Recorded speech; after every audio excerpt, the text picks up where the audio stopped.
Hello and welcome to the channel. As always, like the video, and if you enjoyed the story, leave a comment on if you would want more. This fanfiction was not created by me, but in the description there is a link to the fanfic so you can show your support to the creator and read along. Without any more delay, let's dive into the story. Come on, Gigi. Let me be a ninja already. Hiruzen Sarutobi, the Sandaime Hokage, massaged his temples as he looked down at the little blonde boy who had a determined look on his face. He had been visiting the boy in order to give him a monthly allowance and help him shop for groceries as he lived alone. It might be odd that a little boy like this lives alone, instead of with his parents or in an orphanage, but the little boy held within him a massive little deterrent that kept most from wanting to care for him. Naruto Uzumaki held within him the ultimate Biju, the Kyuubi no Yoko. The same demon that had attacked and nearly annihilated Konohagakure no Sato, the village in which this story takes place. Naruto, I can't let you enter the academy.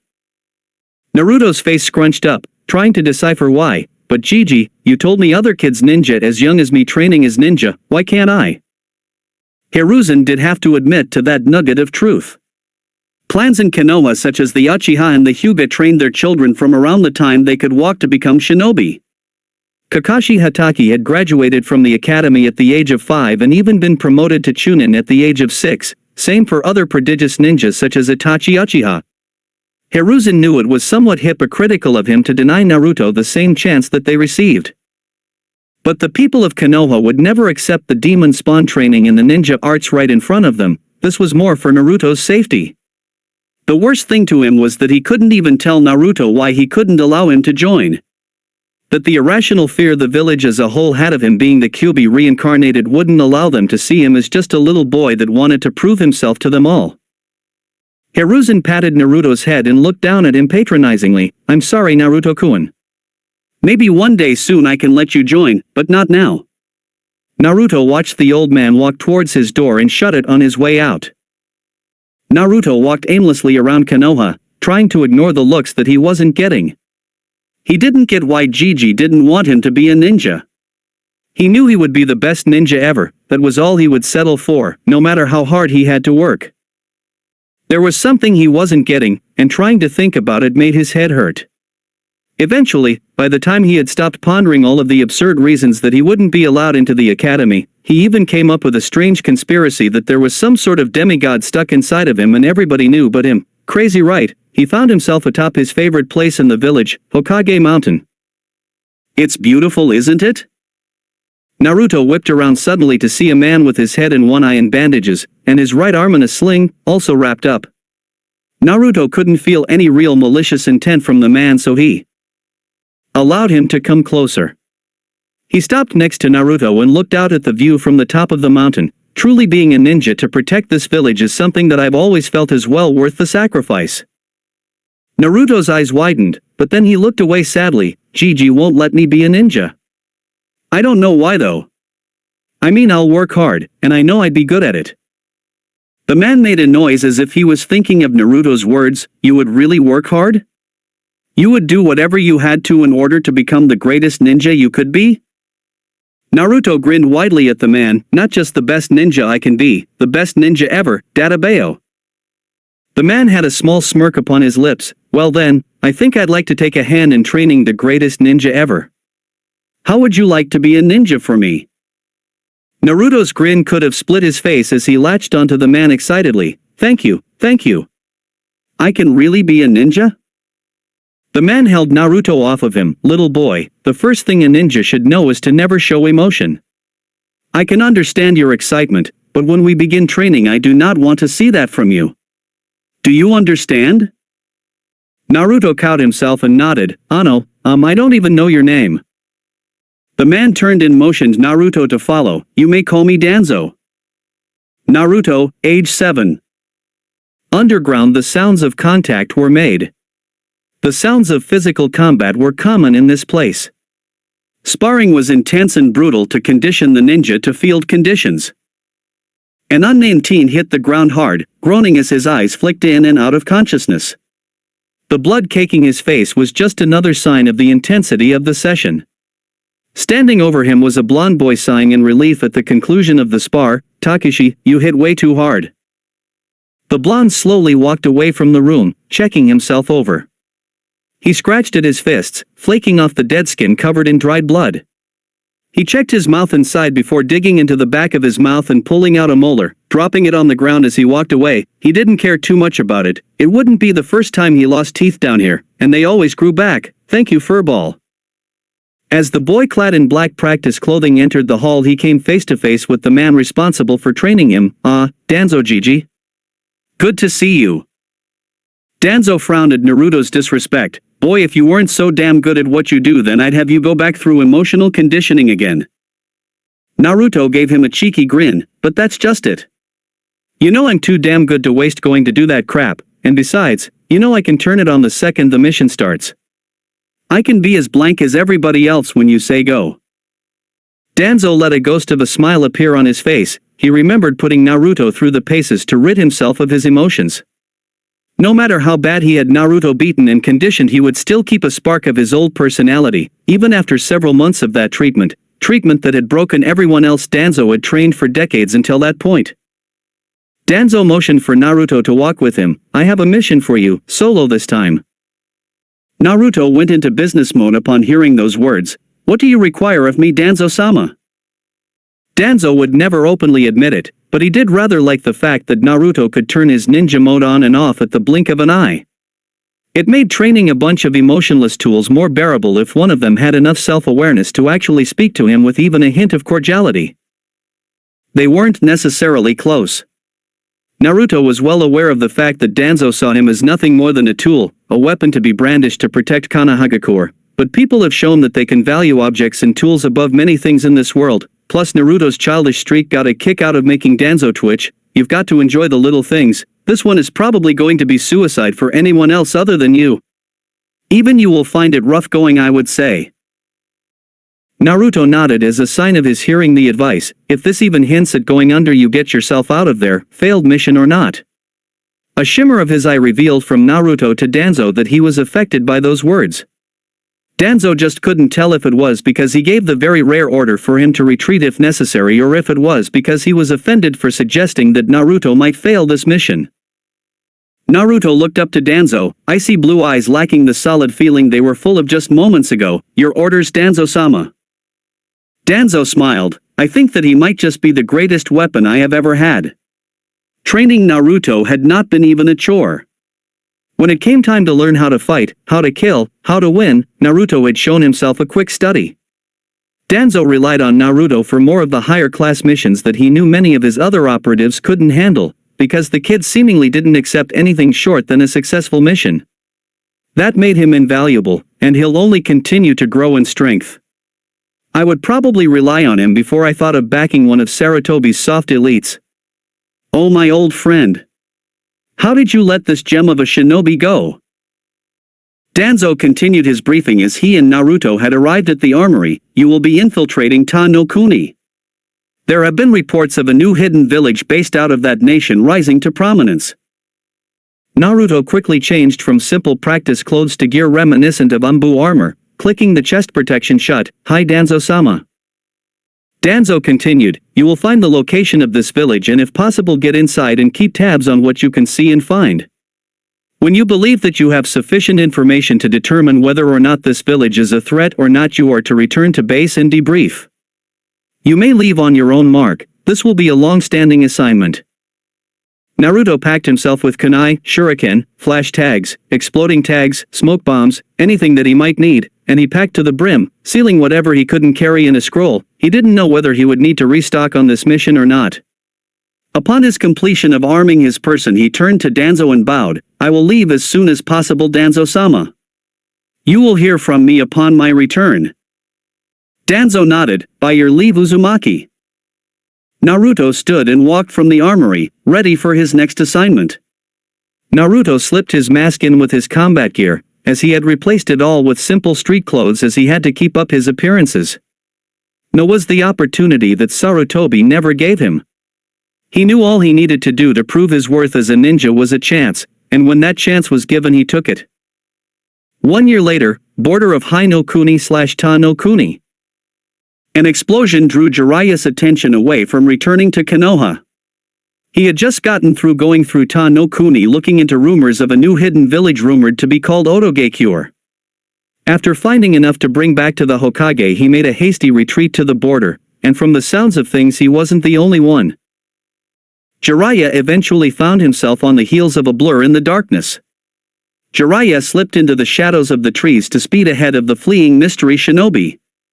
However, this was unnecessary as the person in question collapsed and dropped to the forest floor in exhaustion. As Jiraiya walked closer, he saw deep cuts and gashes all over the body of the Umbu, or so his armor had him believing. Jiraiya whistled as he took in the age of the blonde boy on the ground. They're sure starting him younger these days. Jiraiya refrained from moving the mask of the boy, on which he saw a leaf insignia, as Umbu had to keep their identities secret for as long as was feasible to the masses. Jiraiya picked the boy up and made for Konoha, interested in this current situation. Jiraiya had set the boy down in Sarutobi's office and had requested that his Umbu guards leave the room. Sarutobi-sensei, you could have sent me a message that you already had someone in Oto checking things over. I think I might have blown his stealth when I made tracks and left that place. Hiruzen's eyes darkened. I didn't send anyone into Ta no Kuni. I expected you to look into it yourself and send word back, like you are now. This Umbu isn't mine. I would never allow a child this young into their ranks, never again, not after Itachi. Jiraiya scratched his white mane. Well, I kind of figured that, but I thought you might have made an exception or something. Sarutobi rose from the desk and walked over to where the masked boy lay. He narrowed his eyes at the kanji he found right by the leaf symbol on the forehead, Danzo. Nah again? Jiraiya sighed. I thought you handled him and that group of blank faces. He's still doing this? Jiraiya shrugged. Well, at least he also recognizes Oto as some kind of unknown quantity. Hiruzen reached down and pulled off the mask. What he saw almost gave him a heart attack, and Naruto. Jiraiya ran over, looked down, gaping at the sight. Kami, he looks just like Minato. Wait. Sarutobi, is this Minato's child? Hiruzen settled himself somewhat. Yes, Jiraiya. This is his child. Danzo must have gotten his hands on him. I should have known. When I went to see him, he was becoming progressively more aloof and secretive. I stopped getting reports about him around town completely. I figured he must have just been keeping a low profile, but I never would have guessed. Jiraiya looked angry. Danzo turned Minato's son into a mindless drone? I'm going to dash dot. Jiraiya, wait. Jiraiya turned to face his teacher with an angry look. The council wanted him to be trained under Danzo's watch anyway. They'll see him in the right if this gets out. You and I are the only ones that know about this. Jiraiya bared his teeth. He won't tell us anything about Danzo. Even if he had any real reason to tell us anything, Danzo has seals on his ninja that keep them from speaking about Naruto freely. I've seen it. Hiruzen nodded. I know. So what if instead of using him to get to Danzo, we just take him away from that place entirely? Seeing Jiraiya's confusion, he elaborated. Danzo won't move to retrieve him no matter how valuable he knows a Jinchuriki is to his goals. All we need to do is keep him under watch and seal him. Jiraiya nodded in agreement. So what? Memory seal? Chakra seal? What exactly are we sealing? Everything. Jiraiya's eyes widened. Now when you say everything. Hiruzen stood back up. I mean everything. His entire mind and body have been utterly conditioned by Danzo to fight. He would have never been out there if he wasn't at least as strong as one of my jounin. Danzo wouldn't have allowed it. Seal it all. If we just seal his memory, then he would still be infinitely more powerful than any academy student, even without the knowledge of all of the techniques. Just with the academy techniques he would still obliterate any academy student. Jiraiya looked at the unconscious blonde on the floor. I don't like this Sarutobi-sensei. What will you do with him then? Hiruzen picked the boy up and put his mask back on. I will allow him to enroll in the academy. I'm wearing the council down. Soon I can get them to let him attend. Him staying off of their radar has helped considerably. Jiraiya followed Hiruzen down to the depths of the tower to commence with the sealing of the young boy. Nabase, Kanahagakure. The sound of a door shutting sounded through Danzo's speakers on his desk. The injured man put his face into his hand and groaned, "Uzumaki. Damn it. Jiraiya." How was he to know the wandering sage was in Oto as well? From the sound of things, the flamboyant shinobi had placed their forces on high alert upon his own exit, and with Naruto stuck inside that buzzing hive, with everyone searching high and low for anything amiss, the boy had run into quite a bit of trouble when he took to making his own hasty retreat. Danzo's weapon was lost to him now. He knew Sarutobi would never allow him to get anywhere near Naruto again. Danzo pulled out a bottle of sake and poured himself some. After tossing the alcohol back, he said slightly, "And we move along." 4 years later. A blonde in an orange jumpsuit sat down deep in the forests of Konoha. Man, that was so easy. Why wasn't that the regular graduation exam? The boy unfurled the scroll in his grip and read it. Oh man. Kage Bunshin no Jutsu? Bunshin, my worst technique. He sighed and put on a cocky grin. Right then. Let's get started. Hours later. Iruka Umano, Chunin, and teacher in Konohagakure's Ninja Academy, stood in astonishment. Naruto Uzumaki, the dead last of his class, the failure. He had just witnessed the boy in question call upon an almost endless horde of Kage Bunshin to beat his former teacher's aide Mizuki into a bloody pulp.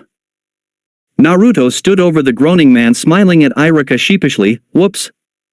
I guess I went a little overboard, huh? Iruka smiled and called Naruto over to him. I've got something for you, Naruto. Close your eyes. Naruto did as he was told and felt his goggles shift on his forehead. Okay, go ahead and open them. Naruto opened his eyes and saw his smiling instructor, Sans Hideate, holding his goggles. Congratulations, Naruto. You graduate. 6 months later, forests outside of Konohagakure. Naruto was smashed back by Gaara in his monstrous form. Naruto sailed through branches until he landed against a tree and slumped against it. Naruto grunted in pain as he sat up to look at the insane Suna ninja. Gaara had a maniacal grin on his half-demonic face. You are weak, Uzumaki. You lack power.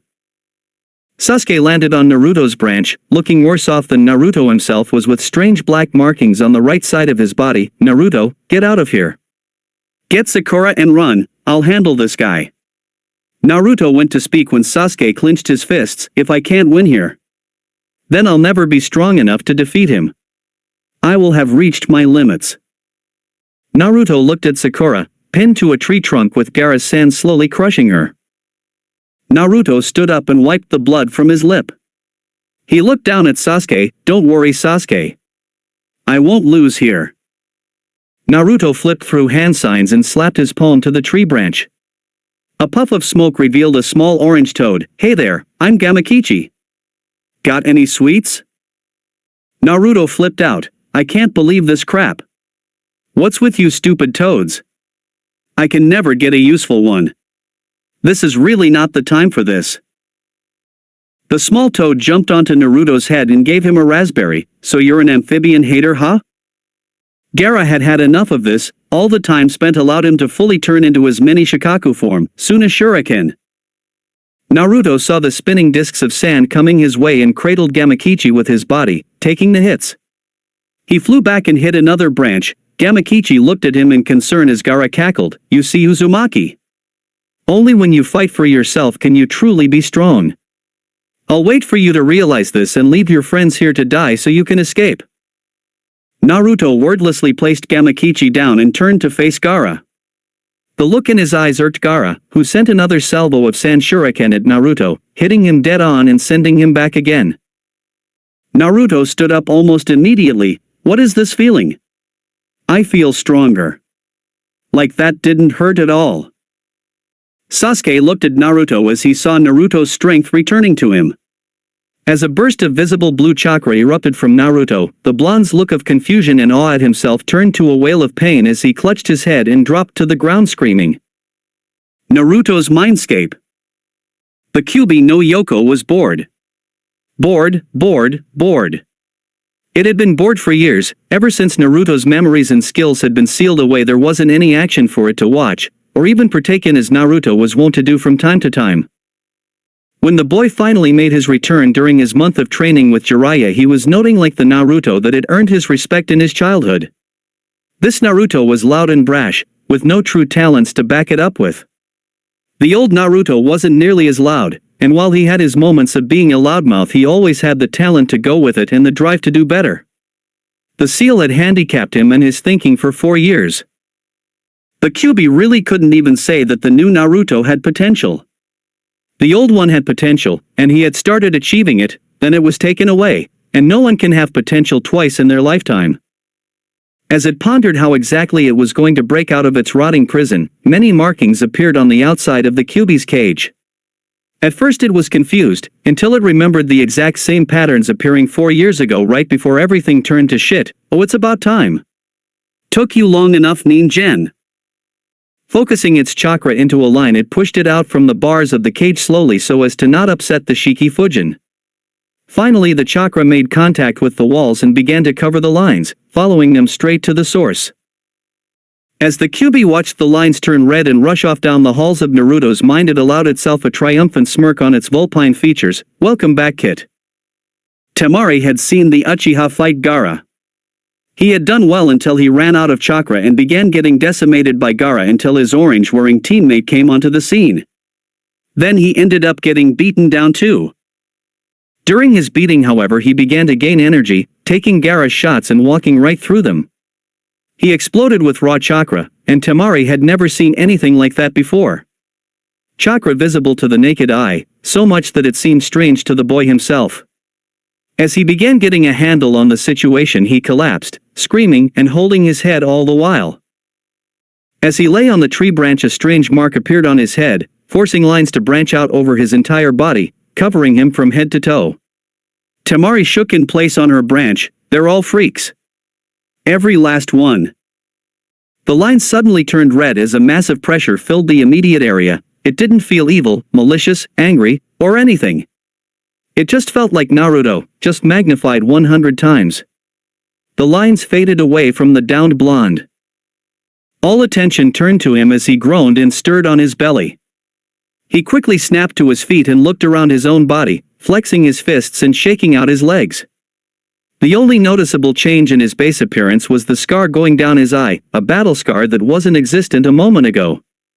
He had an angry sneer on his face before he shook his head pitifully. Kami, I suck. I'm as weak as a kitten like this. What happened to me? I'm confused. Sasuke looked up at Naruto. It was the same kid that had been there a second ago, and yet it wasn't. He looked like Naruto, but he didn't move like Naruto. He moved like he was coiled and waiting to strike, as if he expected an attack coming from anywhere. His eyes were the same bright blue like Naruto, but now they had more in them than just the infinite brightness they usually held. It was still there, but there was more that Sasuke couldn't quite see. He was as calm as they came. You wouldn't even know that he was preparing to get into a fight from looking at him, and he looked out at Gaara without fear, anger, interest, or anything, and he accentuated this by sighing and speaking his next words. Alright, Gaara. I don't know what the hell is going on with me right now. I have an idea, but I need some damn answers, but to do that I need to go back to Konoha. I need to go back and end this invasion, and you're in my way, so it's time to get you out of the way. Naruto's head was splitting. The rush of memories returning to him in that instance gave him the mother of all migraines, and the dueling memories of his time in New and the memories that he assured himself were implanted somehow weren't helping at all either.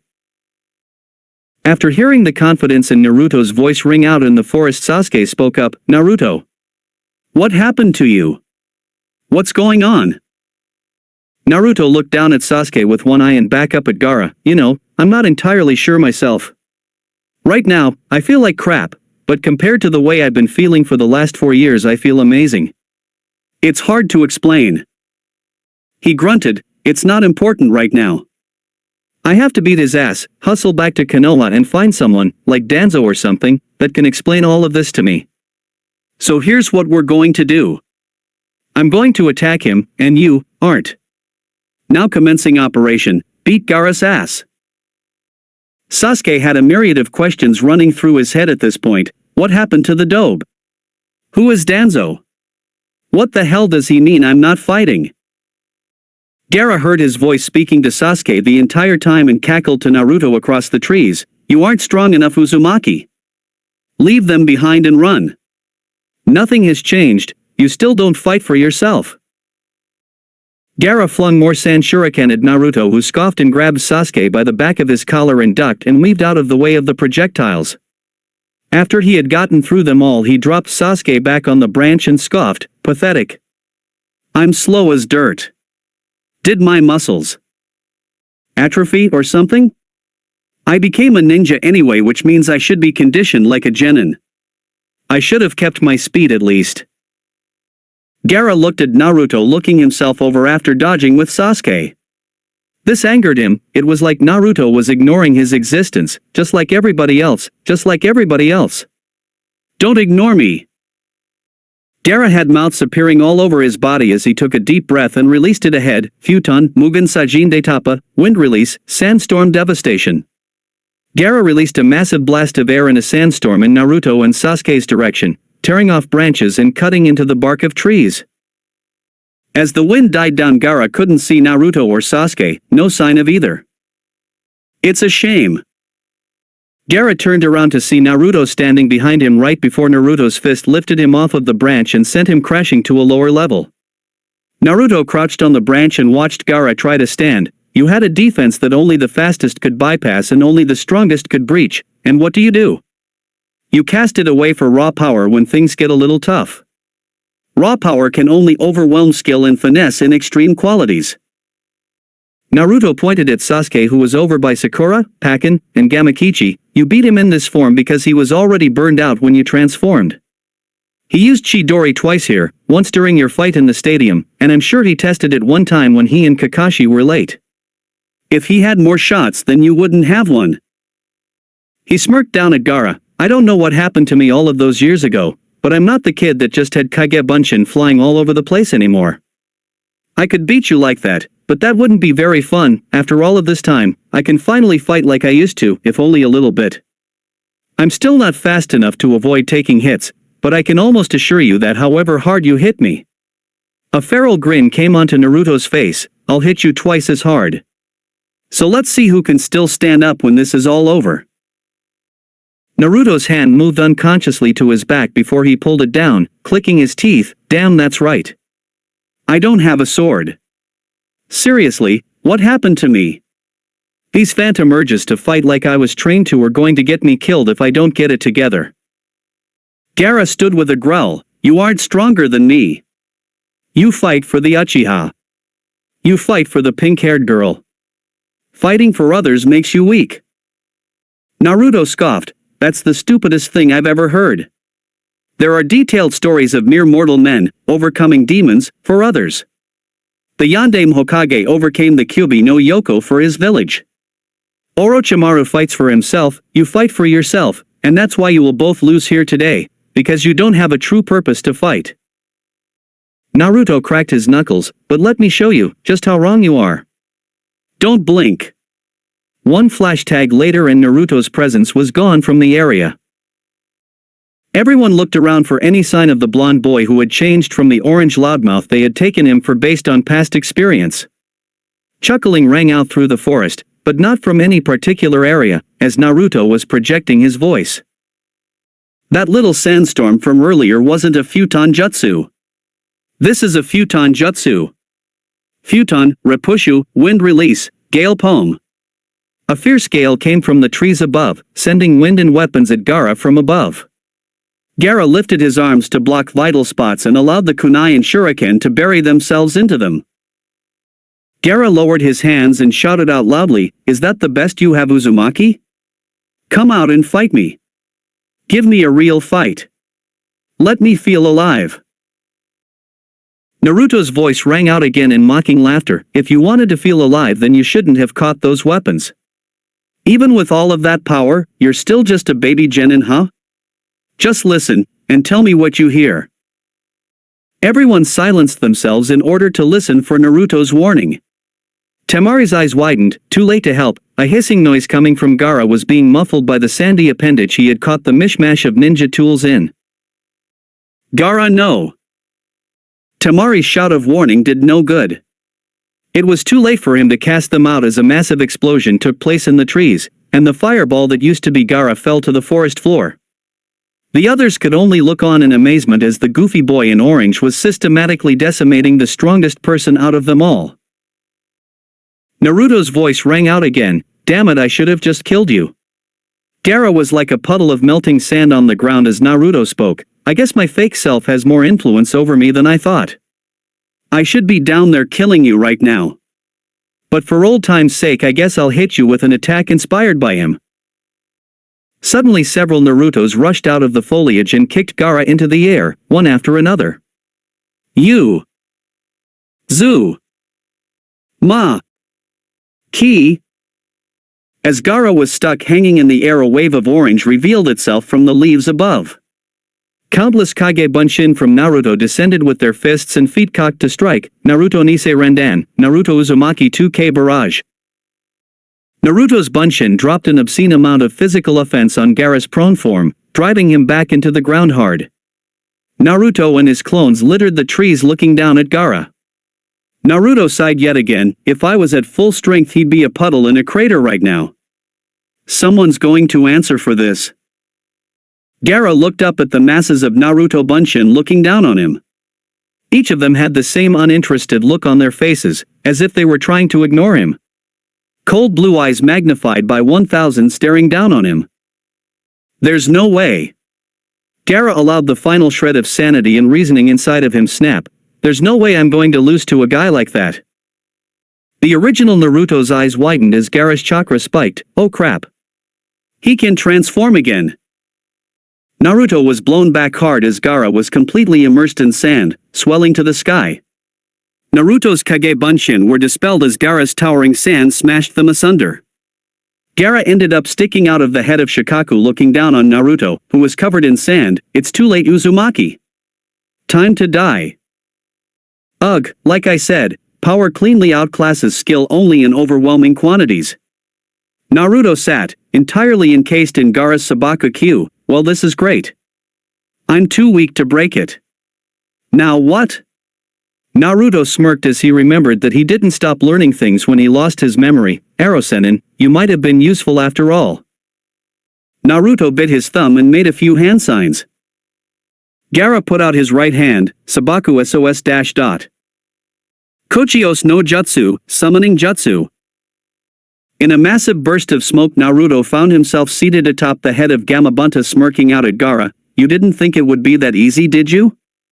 Naruto looked down at Gamabunta. "Hey there, boss Toad. You want to help me out and take this jerk down with me? He's a little too big for me to handle alone at this time." Gamabunta directed his gaze up at Naruto. "Something feels different about this Gaki. Like he isn't as frantic and spastic as he was the last time I saw him." Gamabunta huffed out smoke from his pipe. "Ichibi no Shikaku. No can do, kid. Why would I want to go out of my way to fight a guy like that?" Naruto deadpanned the giant Toto look. "I thought summons were supposed to help their summoners fight in situations like this." Naruto pointed out at Gaara/Shikaku. "Look at that thing. If you don't help me then I'll end up a bloody smear on the bottom of its foot for sure." Gamabunta laughed. "Tough. We haven't even had a drink yet. I can't accept you as my summoner until we share a drink together." Naruto glared down at him. "You'd better be the one supplying then. Because my genin ass can't afford enough liquor to get you even slightly buzzed." Gamakichi then appeared and landed on Naruto's head. "I help him out, Pops. I like this kid." Gamabunta looked at the smaller Toad in surprise. "Gamakichi? What on earth are you doing here?" Gamakichi looked at his father sheepishly. "I just wanted to come out and see the outside world, you know." He pointed over at Gaara/Shikaku, "And then that guy tried to bully me. Our boy here kept me alive and started kicking that guy's butt, but then he cheated and got all big, and now here we are." Gamabunta glared out at the sand spirit. "Alright then, Gaki. You helped out my son, I appreciate that. You're alright with me. You have my support in this fight, but we're still having that drink later, you hear?" Naruto stood up and nodded, his face hardening as he looked out at Gaara. "Gamakichi, you're going to want to get off of my head for this next part. Gamakichi got off of Naruto's head as Gamabunta drew his tanto and held it at the ready. Whenever you're ready, Boss Toad. Give him hell. Gamabunta launched forward and dug his sword into Shikaku's arm. With one mighty heave he lopped it off, dropping it uselessly onto the ground before he jumped back to his distance and stared at his opponent. Gamabunta huffed in exhaustion. That almost took everything I had, and all I took was his arm. Naruto smirked down at Gamabunta. Wow, and I thought I was out of shape. I'd been out of full commission for 4 years. What's your excuse? Gamabunta eyed the boy. Watch it, brat, or I'll squash you. The smile disappeared from Naruto's face as he looked back out at their mutual foe. Kill me later, we still have a problem. Gaara looked at Naruto excitedly. Interesting. Interesting, Naruto Uzumaki. I like this. This is a fantastic battle. Gaara brought his hands into the ram seal, Tanuki Nairi no Jutsu, feigning sleep technique. Shikaku's star-shaped pupil spun wildly and he yelled to the sky, I'm free. Naruto kept an impassive face. He just made this a lot more difficult, didn't he? Gamabunta nodded with the boy on his head, and why wouldn't he? Alright, let's try something here. Shikaku inhaled deeply, Futun, Rankuden, wind release, drilling air bullet. He launched a massive airball at Gamabunta, who prepared his own attack, Suetun, Teppadama, water release, liquid bullet. Naruto flew through his own hand signs. Let's give you a boost, Boss Toad, Futun, Detappa, wind release, great breakthrough. Naruto let out a massive crushing wind that sped up Gamabunta's water bullet, forcing it to obliterate Shikaku's attack on contact. It continued on to collide with the demon itself, knocking it off balance and sending it to the ground. Sasuke was watching the fight with envy. Naruto had seemingly hit some mental switch in his head and now Gaara couldn't even touch him. What kind of power is this? This Naruto is completely different from the one I've been working with for so long. Temari was completely overwhelmed. She had left to find Kankuro after Gaara had fully transformed and returned. Thinking that Gaara had killed Naruto and moved along towards Konoha, she wanted to bypass him entirely and avoid his killing spree. When she returned, she was shocked to see that Naruto was not only still fighting, not only forcing Gaara into a full position, he was winning. She and Kankuro had to check to make sure they weren't dreaming. This boy. He isn't normal. How can he keep pace with Gaara? Naruto looked down at Gamabunta. So how do we end this? Gamabunta was impressed by Naruto boosting his attack. He knew it would have been a stalemate otherwise. This really isn't the same kid from last week. Gamabunta remembered that Naruto had asked him a question. We need to wake up the host. The boy on his head, you need to wake him up. Naruto frowned and grunted. Killing him would be easier. Way easier, we can just pepper him with big attacks until Gaara's a big red blotch on his forehead. He's totally exposed. Gamabunta chuckled. That's ruthless gaki. It's an idea that would give us more problems than answers, though, I'm afraid.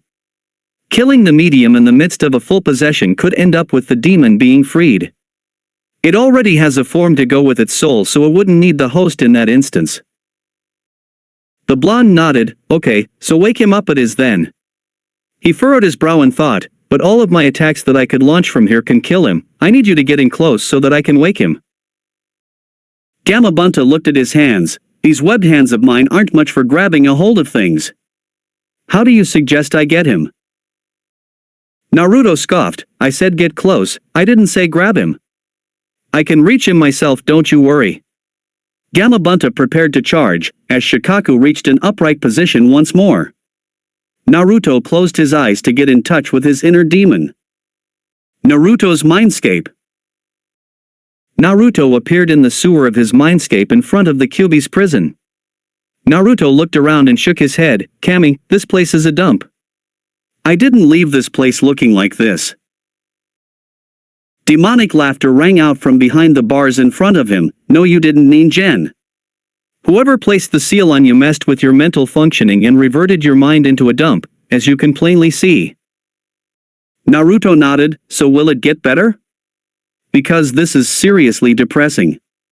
Wait, seal? There was a seal on me? Yes, Kit, if your mind goes back to the way it was before 4 years ago, then your mindscape will return to its former state. The QB turned serious at this point. There was a seal placed on you after your disastrous mission to Otogakure. I can't tell you who did it because I was unconscious from using so much chakra to heal your wounds and keep you going until you reached the border. I woke up here, again. Needless to say, I wasn't too happy. Naruto laughed slightly. So that's why you were so pissed off when I showed up here last time. You tried to freaking eat me, you know. Why didn't you say anything?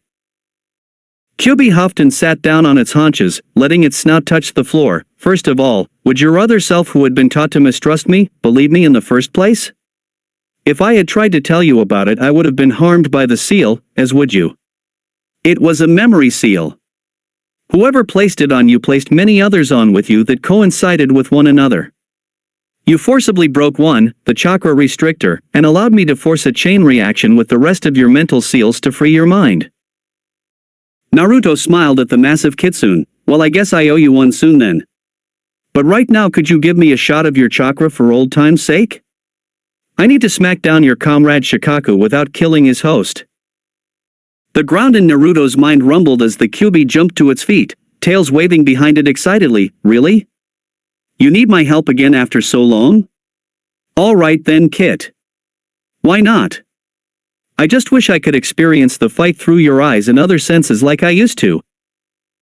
Naruto smirked as the red chakra engulfed his body. Well, after we survive this, I'll set up my mind the way it used to be so you can.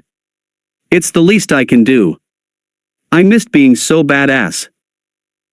Naruto slowly faded from his mindscape as the QB lay back down on the ground. I did too, Kit, I did too.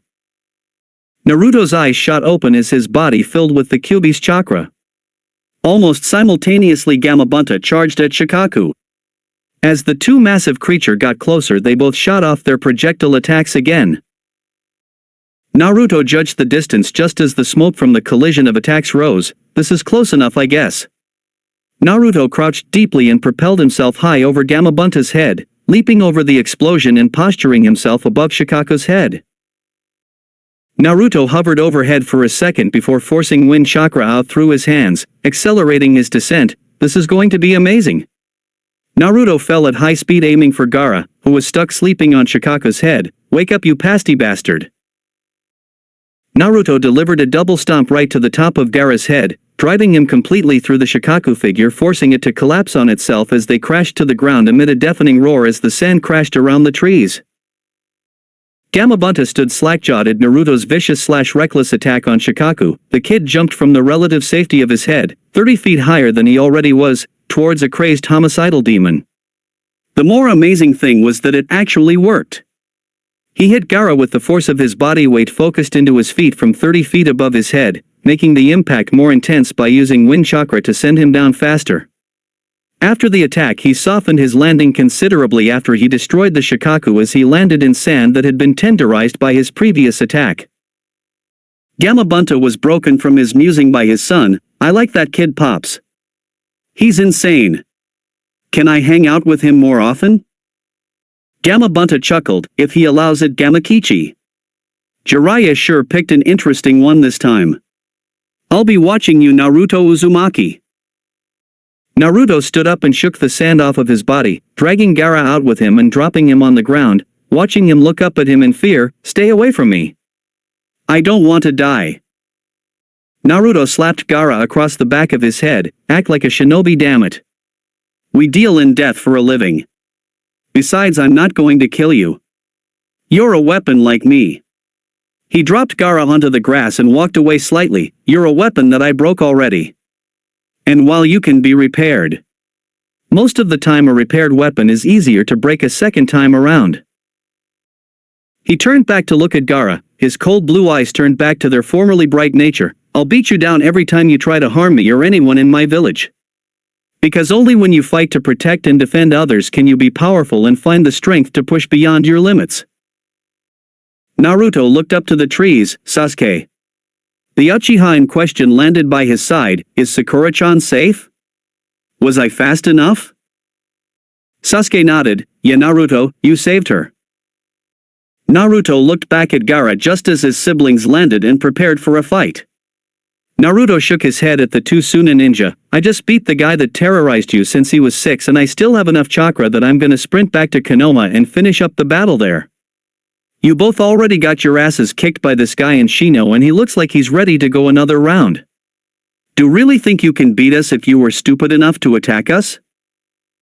Kankuro and Temari bristled at Naruto's nonchalant threat as he shrugged. Fine, be that way. We'll just knock you out and drag you to the village, and by we I mean them. Naruto pointed behind them as two Kage Bunshin bashed them in the back of their heads with the blunt end of their kunai. Naruto looked back at Sasuke. Alright team, go get Sakura-chan and Pakin and we'll get out of here. We still have a battle to fight. Sasuke went to gather up Sakura as Naruto took to tying up the Suna ninja and hoisting them up on his and his Bunshin's shoulders. As they set off through the trees, Naruto mentally berated himself. How could I let myself be caught? Damn it! If I had never been sealed, then I would have been able to warn Danzo that Orochimaru was planning an invasion and amassing forces. I hope things aren't as bad as they seemed at the stadium. Konohagakure, around the center of town. Jiraiya stood atop the head of his massive toad summon as he watched Konoha forces engaging the Suna and Oto forces. Despite the fact that they had driven the enemy out of heart of the city, the enemy had been putting up a dogged fight. Suddenly Ibiki landed atop the toad's head. Jiraiya-sama. Jiraiya put up his telescope and turned to face him. Ibiki, report. Jiraiya-sama, our forces were caught in several ambushes as they chased the enemy forces out of the village. They ended up getting caught in a crossfire by some of Otogakure's ninja they had held back. Jiraiya groaned. They would win, but such an unnecessary loss of life was unsettling. Just as he was about to try and switch the topic, he saw Ibiki smile, but when they were closing in on our forces, they ended up getting sacked by a lone ninja of Konoha, wearing bright orange. If they saw correctly, he was moving too fast for some of them to catch. Jiraiya's eyes widened. There's only one kid I know that is colorblind enough to run around this place in orange. Ibiki nodded. At the same time, a Kage Bunshin of Uzumaki and Sasuke Uchiha arrived at the hospital with their female teammate. And on the other side of town, he delivered the children of the Kazekage to a makeshift POW site, in good condition too. Ibiki scratched under his bandana. I saw how good the kid could be during his fight with the Hyuga, but I never would have guessed that he was good enough to take down a squad like that. Ibiki, you shouldn't talk about me like I'm not there.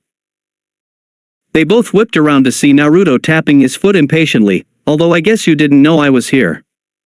Geez, if I was an assassin you'd both be dead. Jiraiya looked at Naruto oddly. He couldn't sense his usual restless aura, and he had snuck up on him. Gaki, what happened to your jacket? And what's with that scar on your face? Naruto had ditched his orange jumpsuit jacket and left himself in his black t-shirt. I tossed that bulky piece of crap so I could move faster to get here without much trouble. And I got this scar years ago. Someone put a bunch of seals on me that did a lot of stuff to me. Hiding that scar must have been one. Naruto saw Jiraiya flinch when he spoke about the seals. We can talk about that later. We will talk about that later, Dadabayo. Ibiki gasped as he looked out over the buildings and saw Orochimaru being whisked away by the Sound 4. Naruto growled and crouched down like a track runner, preparing to take off in hot pursuit until Jiraiya grabbed his collar. You're not fresh, kid. You can't take Orochimaru and his entire force of bodyguards alone. Naruto looked at him blankly. I'm not alone. You should be as strong as he is, right? And Ibiki can help me beat his entourage and help you. If he's running away, then that means he knows he lost today and he might be hurt. We can turn his retreat into a rout and finish this here. Jiraiya was about to respond just as a cloaked Umbu landed on the toad. Bowing to Jiraiya, Jiraiya-sama, it's about Sandaime-sama. Jiraiya grinned widely. So Sarutobi-sensei sent the old snake back to his hole, did he? The Umbu flinched under his mask. Hokage-sama was killed in combat against Orochimaru. The three other ninjas stood in stunned silence atop the toad as the sounds of battle still rang out into the air. Naruto looked to Jiraiya, who looked down at him. That's enough death for one day, kid. It's time to regroup and mourn. Naruto said nothing and followed Jiraiya back to the Chunin exam stadium. He could get his answers later, he had nothing but time. Now belonged to the entire village as a whole. Naruto was far more ornery than usual as he partook in the usual D-rank missions that Genin teams like Team 7 got. While part of him knew that this was truly necessary at this point in time, seeing as how the village was getting over the damage incurred during the invasion of Oto and Suna, the part of him that was locked away at the age of 8 that was used to missions that could end with him being killed, and the brash childish part of him that resurfaced after his memory had been sealed and longed for missions with potential for action like that. With the knowledge of his sealing, Naruto was able to sort out what memories were fake and which were his own. It helped that the genjutsu seal that was placed on him to change his appearance was broken, revealing the numerous battle scars that littered his body from his time in NE. It really helped having a visible association to certain memories. His first night in his apartment after the invasion was for the most part spent in front of a mirror repeating the line, "Oh, I remember getting that one," over and over throughout the evening. Over the course of the next 2 weeks he had to adjust to just being a normal genin with a true elite's mindset. Tora was lucky that she hadn't tried to run away since the invasion, or Naruto might have killed her retrieving her, accidentally of course. His rapport with his team, whatever he might have had, shifted tumultuously after the Chunin exams. Naruto's thoughts on Sakura had changed to a clearer line of thought. The girl thought he was useless for the most part, and while compared to how he was supposed to be she was right. It stood to reason that even grossly handicapped as he had still been vastly superior to her when it came to the ninja arts. While he may have been a goofy annoyance while he had been a genin, he had still been nothing but pleasant to the girl and had given his all at every corner. Her habit of fawning over the Uchiha and downplaying anything Naruto accomplished grated on his nerves at this point. Naruto ruthlessly crushed his mental facilities that she was a good person, and that he had romantic interest in her, because when it came to him she was a bitch. She was his teammate. That didn't really mean they had to be close, he just had to tolerate her and work with her to accomplish his mission. He didn't see anything pleasant about trying to associate with her outside of missions. Sasuke had taken to the habit of staring at him and trying to verbally provoke him when he offered any input into their missions. Sasuke had been feeling inadequate after seeing how Naruto not only saved him from Gaara, he had dispatched Gaara handily without too much effort, captured the Kazekage's children swiftly thereafter, and headed back to Konoha and routed an Oto ambush against a Konoha squadron. This led to now. He had been trying to goad Naruto into a fight so that he could really test his own capacities against the blonde. But not only was there no time for sparring as they didn't have team training while rebuilding the village, Naruto left so quickly after the day's work was done that Sasuke couldn't follow him, and he was never able to trail the boy for too long before losing him. Kakashi had noticed quite a few changes in his blonde student since he had let him go during the invasion. While the scar over his eye was the most glaring one, his attitude was another. He didn't try to keep his team's spirits up with indomitable brightness. He still cracked jokes, and his overall timing was vastly superior now, Kakashi had to admit, but they were bright flashes in an otherwise dreary day of rooting through Konoha's rubble. Naruto no longer took to calling him Kakashi-sensei. When he reprimanded Naruto on this habit he had seemingly picked up, Naruto responded by saying that he hadn't taught Naruto anything other than tree climbing, and he technically learned how to do that years ago, he just forgot. Kakashi noted the bitter tone in Naruto's voice when he said forgot but didn't press too much. He figured that Naruto was still bitter from being cast aside during the Chunin exams. The differences in Naruto's gait, actions on missions, and how he now treated his teammates showed him that there was a vast change in Naruto that he couldn't pinpoint exactly. He watched Naruto drop another stack of wood by the building that his team was working on at the moment, and walk off again to grab more. There was something he was missing about this.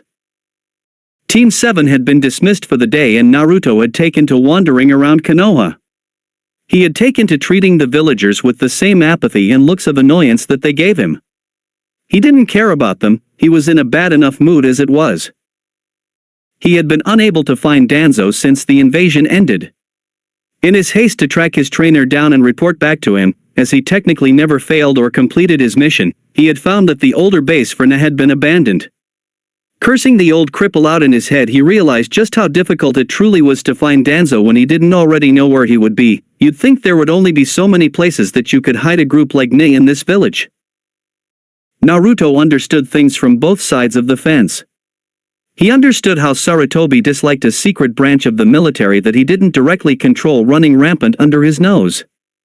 It wasn't good for a supposed military dictatorship, as Konoha was supposed to be, to have something like that among them.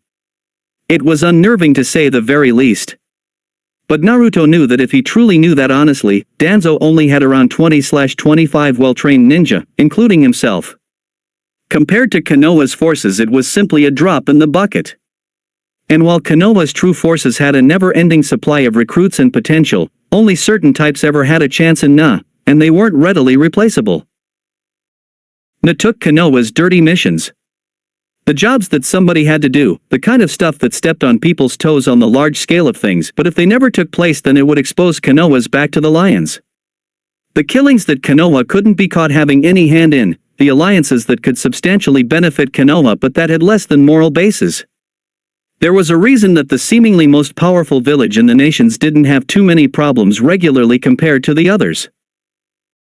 Sarutobi directly chose not to accept certain missions for the sake that they could be seen as an aggressive move on Konoha's part. Danzo took these missions for Inina had to be better than the majority of other ninjas simply for the sheer difficulty that their missions entailed. There were no D-rank missions, hell there weren't even any C-ranked missions. Everything you did in Na was B-rank and up. If you weren't ready then you trained and drilled until you were, no other way about it. If you couldn't cut it after all of the things you were put through until that point then you died, namelessly, facelessly, and miles away from home. He needed to find Danzo. He knew that the second he actually put on Konoha's Hideate he was basically no longer Niz shinobi, but he still had the mindset of completing his mission. He also wanted to find out exactly what the hell happened to him. If anyone knew, Danzo did. His thoughts then drifted to the mission he had been tasked with as he clenched his fists, his emotional nature spilling out. If only he had gotten back sooner, if only he hadn't stuck around for so long, if only somebody didn't get a wild hair in their ass and sabotage Otogekire's information department with explosives. If only all of those things hadn't happened then he would have been able to return and send word on Oto's plans. He had found everything. He found that it was being run by Orochimaru. He found that they had a then-rookie Konoha genin, Kabuto Yakushi, as his lead spy. He found that Orochimaru had finished his immortality jutsu, he'd even had the misfortune of seeing it being performed, he couldn't eat for the rest of the week afterwards. He even knew Orochimaru's main ambition for coming, and when he saw the markings on Sasuke during the fight with Gaara he mentally kicked a pothole into his ass. Naruto's eyes panned around the village as he walked, all of the people taking part in the restoration of their homes. If he had broken the seal on himself even a day sooner, how much loss of life could have been diverted? How many lives need not have been lost? Could the Sandaime have been able to take the proper precautions to acutely prepare for Orochimaru accordingly? He looked up at the Hokage monument as his thoughts drifted to the third face from the left. He had gotten much closer to the old man after he had been sealed. His mind had almost reverted back to its 4-year-old state and he reached out to the only person he really knew. Even trying to bury his emotions, he still felt a faint sting at his eyes that he had to push back. He had to put his thoughts on the back burner for now, as he saw Jiraiya leaning against a fence looking at him. Naruto strode up to his side and spoke coolly, "So what do you need from a lowly little genin like me, Erosenin?" Jiraiya pushed himself off of the wall, "I want you to come with me to find someone." Naruto raised his eyebrow, "Aren't you the Hokage now?" Jiraiya let out a short laugh, "Those old goats wanted me to take up the spot, but I have too much on my plate to just do so like that." Naruto headed past him towards his apartment, "Then I'm not going. I'm not some escort or bodyguard, I'm a shinobi. If this isn't an order from my higher-ups then I'm not volunteering for this. I can spend my time better by helping to rebuild, getting back to my old level of skill, and finding out who put those goddamn seals on me." Jiraiya caught up with him quickly and placed a hand on his shoulder, "While the other genin can help rebuild. And I was going to teach you a jutsu that makes Chidori look like child's play. And those seals, I might know something about that." Naruto looked at him, "Okay, you've got me on the rebuilding. And did you hear what I said? I need to get back to my old skill level, I don't need a jutsu, I have enough of those I just can't use them right now. I need to get back to my old speed and strength first and foremost. I felt weak like an infant and moved like a snail during the invasion. Naruto's eyes shone as he absorbed the last of what Jiraiya said, and you're damn right you know something about my seals. You're telling me whether I choose to go or not. You're just lucky that it would probably be easier to just go with you, and I'm bored around here. Jiraiya grinned at him, well, let's go and get you packed. We'll leave immediately. Naruto pulled out 4 scrolls. I already have everything here. I always keep supplies for a long mission on me at all times, you never know when you'll get called away. He placed them back into the pockets of his jacket. This big, bright piece of crap is good for something, I suppose. Jiraiya laughed loudly, if you hate it then why wear it? Naruto's eye twitched. When I went home after the battle to look for clothes, this was the closest thing to shinobi gear I had in my closet. What the hell did they do to me? I wouldn't be caught dead in this. How did I live for as long as I did wearing this eyesore? Jiraiya laughed again, getting his chuckles out of seeing the boy tear himself down. Jiraiya reached into his pocket and placed some bills in Naruto's hand. I'll tell you what, Gaki. I'll give you 2 hours to go and get yourself outfitted. Meet me at the main gate then and we'll take off. Naruto let a smile cross his face as he turned to head back towards the market district. He waved back at Jiraiya and pocketed the cash. Naruto wandered through the market district looking around. While the Naruto that had become a genin would simply enter a shop and hope he didn't get ripped off, this Naruto was sick of being broke all of the time and was running through his head all of the shinobi shops that had done it to him. That place did it, that place did it, that place won't even let me and Tio do it. Naruto had gotten his tools from old scavenging habits. It amazed him how many tools were wasted by ninja just during training even back when he was little. He cultivated his pack rat habit back when he was first being trained by Danzo, storing all of the usable things he could find for himself as a sort of surplus and handing the broken and unusable stuff to his armory to be melted down and remade. Apparently he continued that little habit when he had been sealed as well, because he still had tons of weapons sitting inside one of his closets in the apartment. Naruto stopped at a rather plain-looking shop, and having no memory of ever being in there, he opted to give it a shot. Tenten yawned as she sat at the counter of the weapons shop her family owned. She wasn't having a good overall month. She had gotten destroyed in the preliminary rounds of the Chunin exam by that Suna Kunoichi Temari and was forced out of contention. She had decided to help her teammate Niji train for the final exam for the month in between tests and had even gone to the competition to watch him mop up the competition. Things don't always work out like that, huh? She then had to watch him be utterly beaten by the unassuming blonde kid that was on the same team as the Uchiha, the dead last of the class under hers. He cut down his juken and not only got up from Niji's best techniques and shrugged them off, he reopened his tenketsu after they had been sealed off. He even had enough strength afterwards to run around the stadium in celebration after he won. Then she ended up being put under a genjutsu that engulfed the stadium and missed the invasion of Oto and Suna. After the invasion was over, she spent more time at her family's shop, seeing as her sensei was spending a lot of time at the hospital with her green-clad teammate Rock Lee due to his grievous injuries, but it wasn't busy, seeing as how there weren't a lot of ninja that needed to stock up for missions, as they were helping with the reconstruction, so here she sat, bored.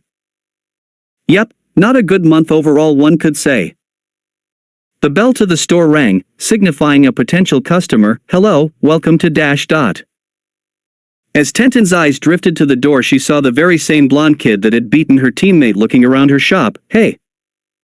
Naruto turned to face her curiously. Realization spread over his face. Oh, hi there. Tenten, right? As she looked at his inquisitive face, she noted the scar sitting over his right eye. Huh, that's new. She pointed out at him accusingly, you're the kid that beat Niji. The tone of her voice stated it like he had committed some kind of crime. Naruto tilted his eyebrow. My name is Naruto, and don't look so shocked. Was I supposed to let him win or something? Tenten was taken aback by his calm answer. She was conditioned from seeing him throughout the exams to expect a loud, hot-headed response. It's not that, it's just that you really weren't expected to win then. Damn idiot persona. It just had to wreck his standing in the eyes of the many. Oh well, he liked to be surprising anyway. Naruto sighed, and that is why you have to learn to expect the worst in most cases, because then you can only be pleasantly surprised. Naruto remembered Danzo or other elder Na operatives saying that to him a lot back in the day, then they would usually hit him or something. Stupid emotional conditioning. Tenten noticed the scar over his eye and found herself curious, how did you get that scar? Did you get it during the invasion? Naruto waved off her question, it's a long story that I'm not even sure of and that you wouldn't believe if I told you. Don't worry about it. Do you sell shinobi clothes here? She nodded and pointed over in the correct direction. Naruto thanked her and went on over. Tenten watched silently as he walked over to the clothing section of her store and rifled through the selection. Apparently he was getting rid of that sense-offending jumpsuit on his back. He nodded as he pulled out a set of shirts and a few pairs of pants. He went into a changing room and came out a moment later in a dark blue muscle shirt and dark blue loose pants tied at the ankles with wraps. He set the extras on the counter and went back into the accessories section and grabbed some black bracers that wrapped around his forearm entirely. As he walked back to the counter he stopped as he came across the swords. He stared long and hard for a moment until he pulled down a ninjato and unsheathed it, looking it over and testing the balance before shrugging and walking back to the counter with a grin. He set the sword down and looked up. Do you have something to secure this on my back? Tenten nodded and reached down behind the counter to grab a strap for him to use. So how much is all of this? He seemingly gave her a appraising look as she tallied it up. Tenten looked over what he bought and looked at him. That will all come to 68,500 Ryo. Tenten watched him switch moods apparently as he cringed jokingly and pulled out his wallet and money he had in his pocket. He brightened up after hearing the price of his new equipment. Naruto chuckled as he gave her the necessary funds. This'll clean me out, but it's necessary. He strapped on the sword and placed the bracers on his forearms. Tenten watched him finish outfitting himself and huffed, do you even know how to use that sword on your back? Naruto shifted the ninjato into a comfortable position on his back. I'm an old hand at it. It's time for me to get back into practice with kenjutsu. I was no slouch, I should say. I might be rusty if anything. Naruto quickly drew his sword for a few test slashes and shifted through a few regulation umbu stances before resheathing it. I think I'll be fine. Tenten's eyes gleamed for a second. You wouldn't happen to be interested in a spar, would you? Naruto smiled. Yeah, sure, why not? I don't have anyone to practice with anyway. I have to leave right now, thought. I might look you up when I get back. Tenten smiled at him as he moved towards the door. I think I'd like that, Naruto. Naruto stopped at the door and turned around. I left the jumpsuit in the back. Feel free to burn it at your leisure, like on your break or something. I still have a closet full of them to get rid of. Bye, Tenten. Tenten waved goodbye as he left the store. She furrowed her brow and thought, how can a guy change like that in 2 weeks? Jiraiya noticed a familiar mop of blonde hair heading towards the main gate. As he got closer he whistled at Naruto's appearance, looking dapper kid. Naruto looked up at him and grinned, it's easier to get girls if you don't blind them when they look at you. Jiraiya patted him on the back as they began walking through the gate. Well said, Gaki. As they walked on, Naruto eventually sighed and looked up at Jiraiya through half-lidded eyes. Alright, we're far enough from Konoha that if I don't like what you have to say I can kill you and no one can stop me. Tell me what you know about my seal. Jiraiya tried to be funny, while the Shiki Fujin is meant to hold back the Kyuubi dash dot. Naruto gripped his sword as he glared at him. Don't be an ass about this, I'm serious. What happened to me?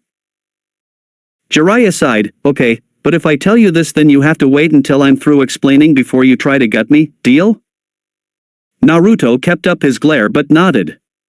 Jiraiya began, alright, you know your little trip to Ta no Kuni? I'm the one that found you. I was there too, investigating rumors on Otogakure. When I left I decided to torch their files, stuff on Orochimaru's bloodline research, jutsu development, things like that. Naruto's eyes widened. He unsheathed his sword and took a swing at Jiraiya in anger, forcing the man to jump back. Hey brat! I said wait until I was done. Naruto pointed at him angrily, you dumb old bastard. You were the one that turned the heat onto me. Don't you know the first thing about infiltration? Never let the enemy know you were there. Jiraiya rubbed the back of his head sheepishly. Hey, in my defense, I didn't know you were there. Naruto growled menacingly. That was the whole point. Jiraiya got back on track as Naruto sheathed his sword. Anyway, when I got you back, me and Sarutobi-sensei found that you were a part of a group of ninja led by a man high up in Konoha's politics. Naruto nodded. Yeah, led by Danzo. Jiraiya pulled a double take to look at Naruto. You're admitting it exists. Wait. You're talking about it. Naruto sighed. Yes, Erosenin. I swear, I kept telling Danzo it was the second worst kept secret, almost as bad as me being the Kyuubi Jinchuriki. The fact that Sarutobi Gigi and you both knew about it proved that. And Danzo never put any seals on me. I was too much of a high-profile figure to make into a mindless drone. I mean, at first he tried, but he quit after a while. Jiraiya looked at him oddly. Wait, so you always had your sense of self? You weren't a mindless drone? He just trained you? Naruto looked up at the man. Yeah. And anyway, I couldn't tell you anything currently relevant about me even if I wanted to anyway, seeing as how I haven't been there in 4 years. The old cripple probably cut his losses and let me go. It's all he could have done. Trying to get me back and break the seal might have been too risky. Jiraiya looked down. We never had to seal him. He's right. As long as we kept a tight watch on him, he couldn't have gone back to Danzo. Jiraiya gulped. So about the sealing. Listen, Naruto, when me and Sarutobi-sensei sealed you, we thought you ... Naruto's blue eyes snapped up at Jiraiya's face. You and Sarutobi-sensei? You and the old man were the ones that sealed me? Naruto didn't wait for a response. You asshole. You could have waited for me to wake up and explain what was going on to both of you. Instead, you left me with the mindset of a 4-year-old? I was mentally behind everybody else by 4 years. Jiraiya already knew that they had messed up back when they first sealed him, but it still sucked to have it thrown back at him. We didn't know what you would do when you woke up. We didn't know how you would react. We were just running damage control as quickly as we could. Naruto shook his head angrily. There was no damage control to run. All this time. I'm a shadow of my former self. My chakra control is shit. I have a fraction of the speed I used to have.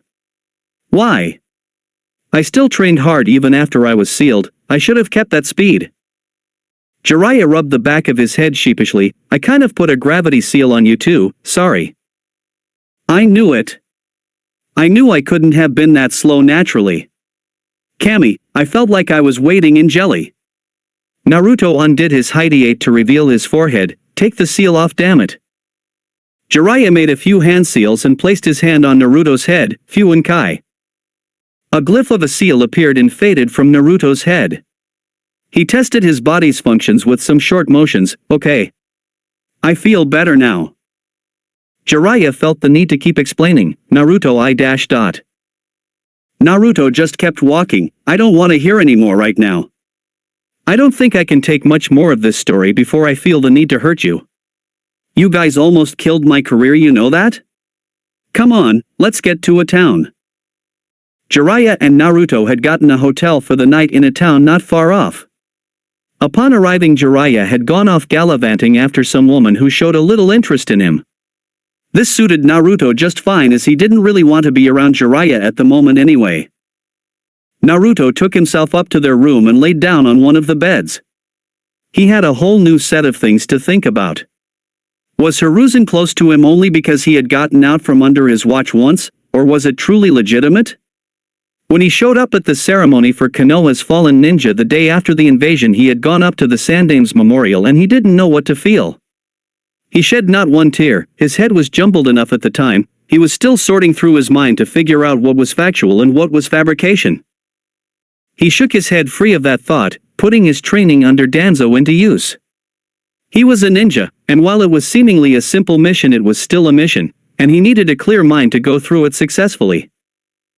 Naruto felt a pair of powerful presences coming closer to his door. They were hiding their chakra levels, but it was noticeable that they were considerably strong. Now the side of him that had been out and about for the last 4 years wanted to confront them, see what they wanted, and, if necessary, kick their asses. Unfortunately for that line of thought, rational Naruto was in control at the moment. He darted out of bed and leapt out of the window to find Jiraiya, fighting two opponents that were potentially overwhelming in strength for no reason didn't really appeal to him after just starting to get himself back into fighting condition. He knew they wanted him for some kind of unpleasantness, because in Naruto's life experiences for the most part new meetings equaled lots of pain and trouble. Naruto dashed along the rooftops until he reached the outskirts of town. Naruto bit his thumb and summoned a toad. Not even giving it time to speak, Naruto belted out an order, "Go find Jiraiya. Tell him to find me as fast as he freaking can or I'm screwed, okay?" The toad nodded and ran back into town to find Jiraiya. Naruto sighed and turned around slowly. "I know you're there. Come out already. Save us all some time here." Two figures in black cloaks with red clouds appeared, both donning straw hats. Naruto sighed at the sight of the familiar red eyes signifying Sharingan. Of course it would be a guy like Itachi Uchiha after me. The other figure chuckled and removed his hat to reveal a blue-haired, blue-skinned man. "It looks like you're still famous in that village of yours, Itachi." Naruto smacked his forehead, and Kisame Hashigaki. "What a fantastic day. The hits just keep on coming." He set himself into a ready stance. "Who else do we have coming? You guys happen to have another S-ranked cameo coming from the woodwork?" Kisame scoffed at the sight of Naruto's small frame. Who knew the Kyuubi Jinchuriki would be such a runt? "Itachi, should I cut off one of his legs to make sure he can't run away again?" Itachi stepped forward, red eyes spinning. "Please come with us, Naruto-kun." Naruto sighed and brought his hands together. "Kai. Come on now. I'm a kid, but don't insult me like that. I'm not that easy to yoke into oppression, you know." Kisame reached for the sword on his back. "Itachi, this kid is mouthy. Let me handle him. Samahata can just taste his chakra from here." Itachi stared at Naruto, unblinking. "Very well. Don't go overboard and kill him. Leader-sama needs the Jinchuriki alive." Naruto narrowed his eyes. "Two powerful guys like this want me alive. They won't fight to kill, they can't. But I don't have that kind of restriction here. And all I have to do is wait for Erosenin to show up. Even if the toad I send is slow or can't find him, once the fight starts it shouldn't take him too long to get here." Naruto drew his ninjato and in the blink of an eye was at Kisame's throat, who had brought Samahata down to parry his blade. "You're pretty fast, Gaki." Naruto pushed with his sword. "I used to be faster." He felt Kisame pushing him back and grunted, "Used to be stronger too." Kisame brought down his massive weapon on Naruto's shoulder and pulled back, slicing deeply into his shoulder, before kicking the boy off. Naruto picked himself up off the ground. "Ugh. I seriously need to whip my ass back into shape. Fucking seal. This ain't gonna cut it." Kisame grinned maniacally as he rushed Naruto and swung at him with his sword. Naruto ducked low and swiped at Kisame's feet. In response, Kisame uncorked a kick at the ducking Naruto's head. Naruto saw it coming and rolled out of the way. "Man, I'm glad Erosenin had the common sense to at least take the stupid gravity seal off of me. I'd be dead meat otherwise." Naruto sheathed his sword back into the scabbard on his back, going blade to blade with one on the seven swordsmen of the mist. Label me the idiot of the day. Itachi walked a few steps up. "You're better than our intel anticipated, Naruto-kun. It was said that you were a dead last genin level shinobi. You've shown much surprising skill." Naruto huffed as he ignored the dripping wound spanning his shoulder. "Yeah? Well, there's no such thing as perfect intel." Indeed, Itachi removed his own hat to look at Naruto. "This battle is unnecessary, Naruto-kun. Just come with us, you cannot defeat us both at your current level." Naruto glared at the rogue Uchiha and the shark-like Kisame. "They're right. I couldn't beat these two like this. If they were here to kill me. And I don't even have to win, all I have to do is last long enough for some help." Naruto smiled as he felt his wound begin to pulse with a familiar sensation. Apparently breaking the seal inspired the Kyuubi to stay awake more often again. Good, now if only he had found the time to set up his old arrangements with the powerful Kitsune, then he could just have Kyuubi help him rampage on their asses and be done with it. There was time to think about that later. He had a tall order ahead of him here. Kisame and Itachi covered each other's weaknesses extremely well. What Kisame lacked in long-range ninjutsu, potent genjutsu, and tactical finesse and patience, Itachi more than made up for. Vice versa for Itachi and his close-range skills. Naruto didn't think he could win in close with Itachi anyway. The damnable Sharingan would give away his every move, unless... Itachi walked ahead and called Kisame back. "Kisame, I would like to test Naruto-kun for a bit. Stay back for a moment." Naruto would have grinned from ear to ear if it wouldn't have looked so suspicious. Itachi and Kisame both think he's weak. Itachi will probably let the genin in close to humor him. That's where he would get his chance. He needed to abandon all logical reason and just flow. The only way to bypass the Sharingan was to simply move faster than the body could adjust to. As if that would work on someone like Itachi. However, if Itachi could anticipate his movements, then what would happen if even Naruto didn't know what he would do next? It would be a pain to try, fighting his own muscle memory and his own instincts just to attempt a new strategy on the fly. Ugh, sounds like something his jumpsuit-wearing self would try. But then again, why the fuck not? Even an idiot can come up with some masterful gems of ideas every once in a while, right? Naruto ran in and ducked, looking to jump when in range of Itachi, but as he crouched, spontaneous inspiration came to him. Instead of jumping high as he had crouched to do, he tumbled forward and rolled through. This random act got him inside of Itachi's guard. Now what? As he saw Itachi move his arms to react to any action he could take from this point in a split second, Naruto once again listened to the most random thing he could think of. He tilted his head up and spit directly in Itachi Uchiha's face. Now at this time, if he wasn't already in a fight that he knew wasn't going to be pleasant if it dragged out, and that's if he actually believed he had a snowball's chance in hell of actually winning said fight in the first place. 2. Flying by the seat of his pants too fast to take into account what he was actually doing. After all, if he wasn't a bloody mess on the ground yet, that had to count for something, right? And 3.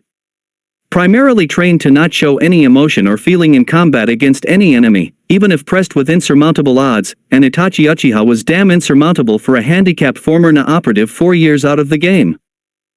If it weren't for all of that, then he might have had the logical inclination to shit his pants when he saw that Lugi make contact right on Itachi's left brow.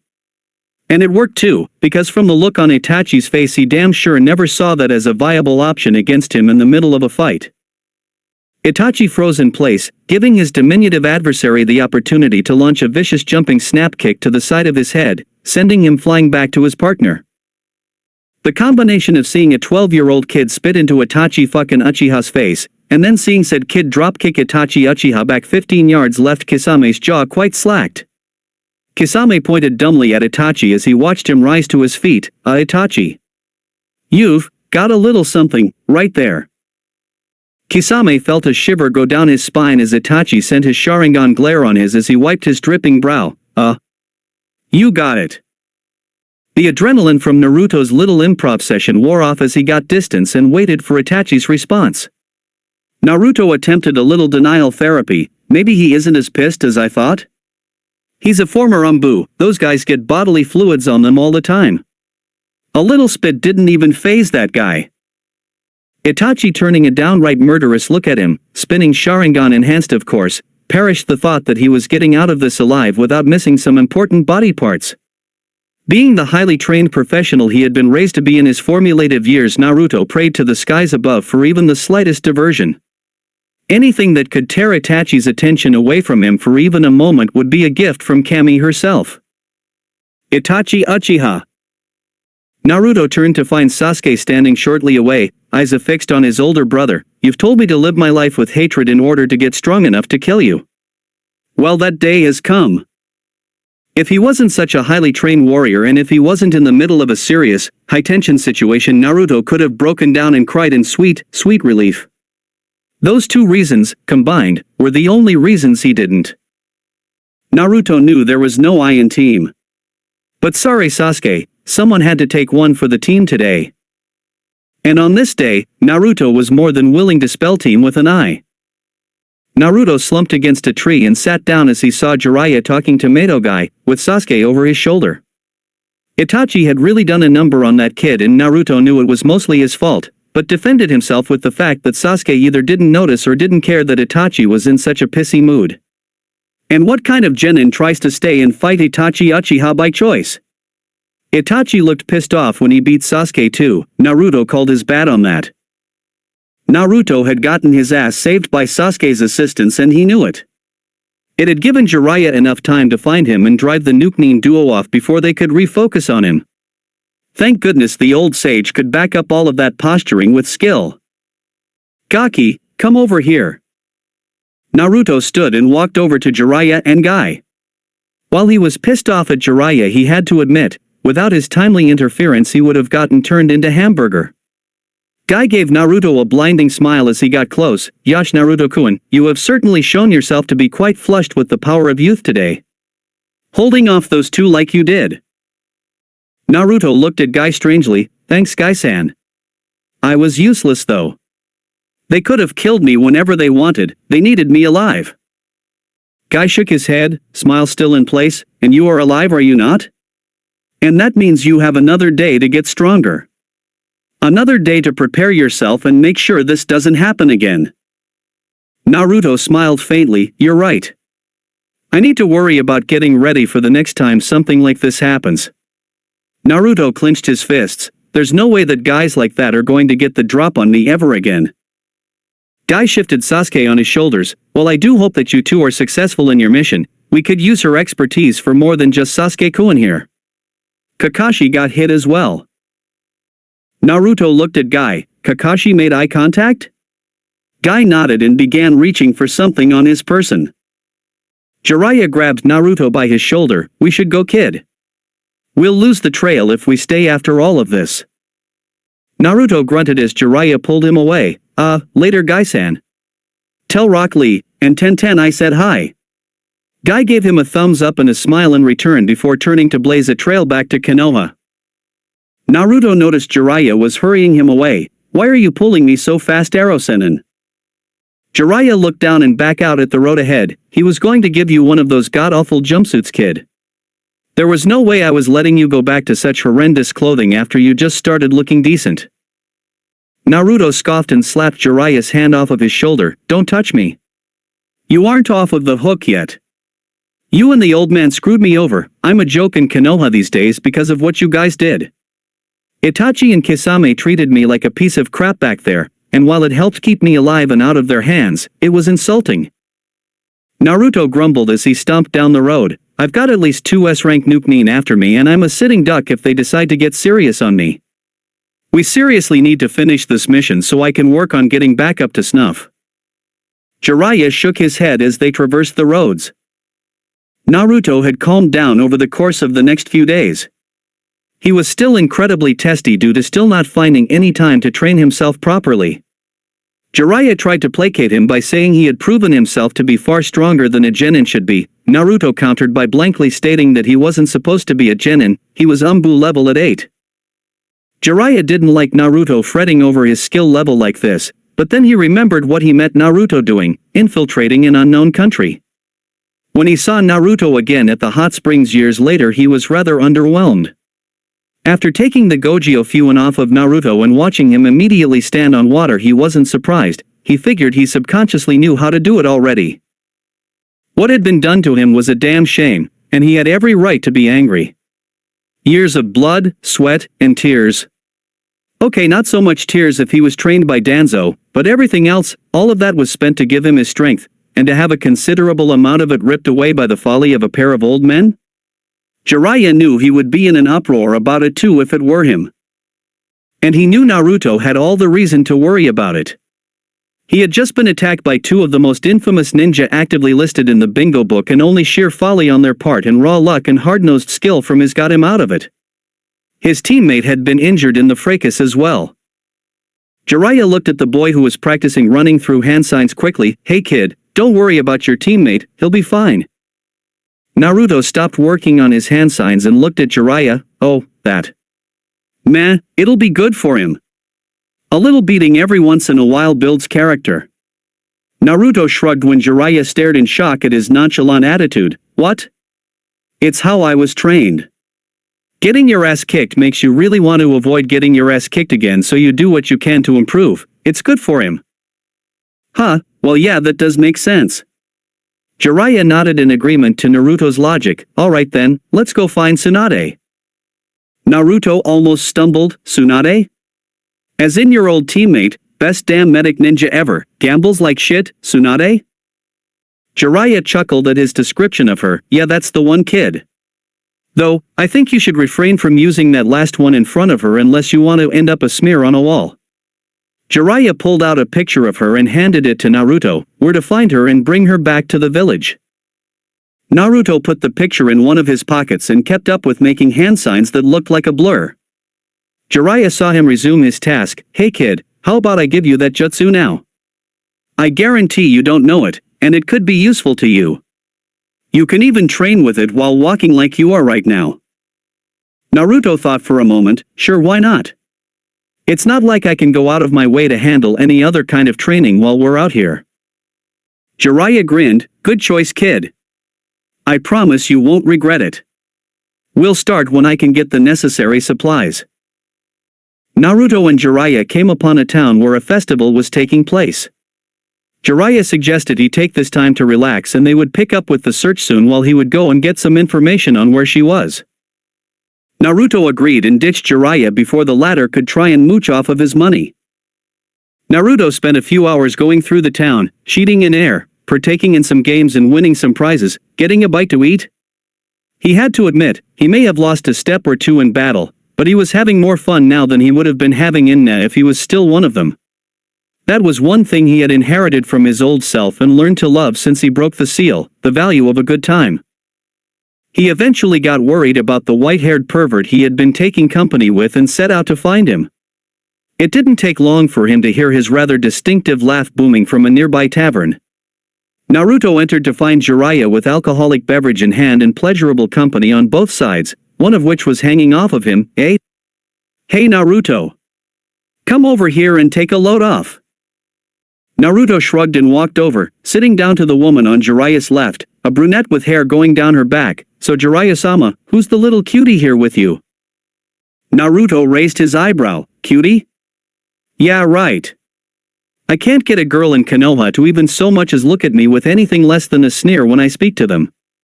Naruto let out a bitter chuckle that was missed by everyone else. Jiraiya grinned. This is my student Naruto Uzumaki. Naruto, say hello to Takoko and Tsukina. Naruto waved and let out a small hello. Takoko, the girl he had been sitting next to that wasn't on Jiraiya, leaned on him, wrapping her arms around his neck. Naruto figured she must have been around 5 years older than him. He's so cute, Jiraiya-sama. He heard the girl let out a gasp as she touched the scar on his face. How did you get something like this? You're so young. Naruto shrugged. Life is hard. It's just a scar.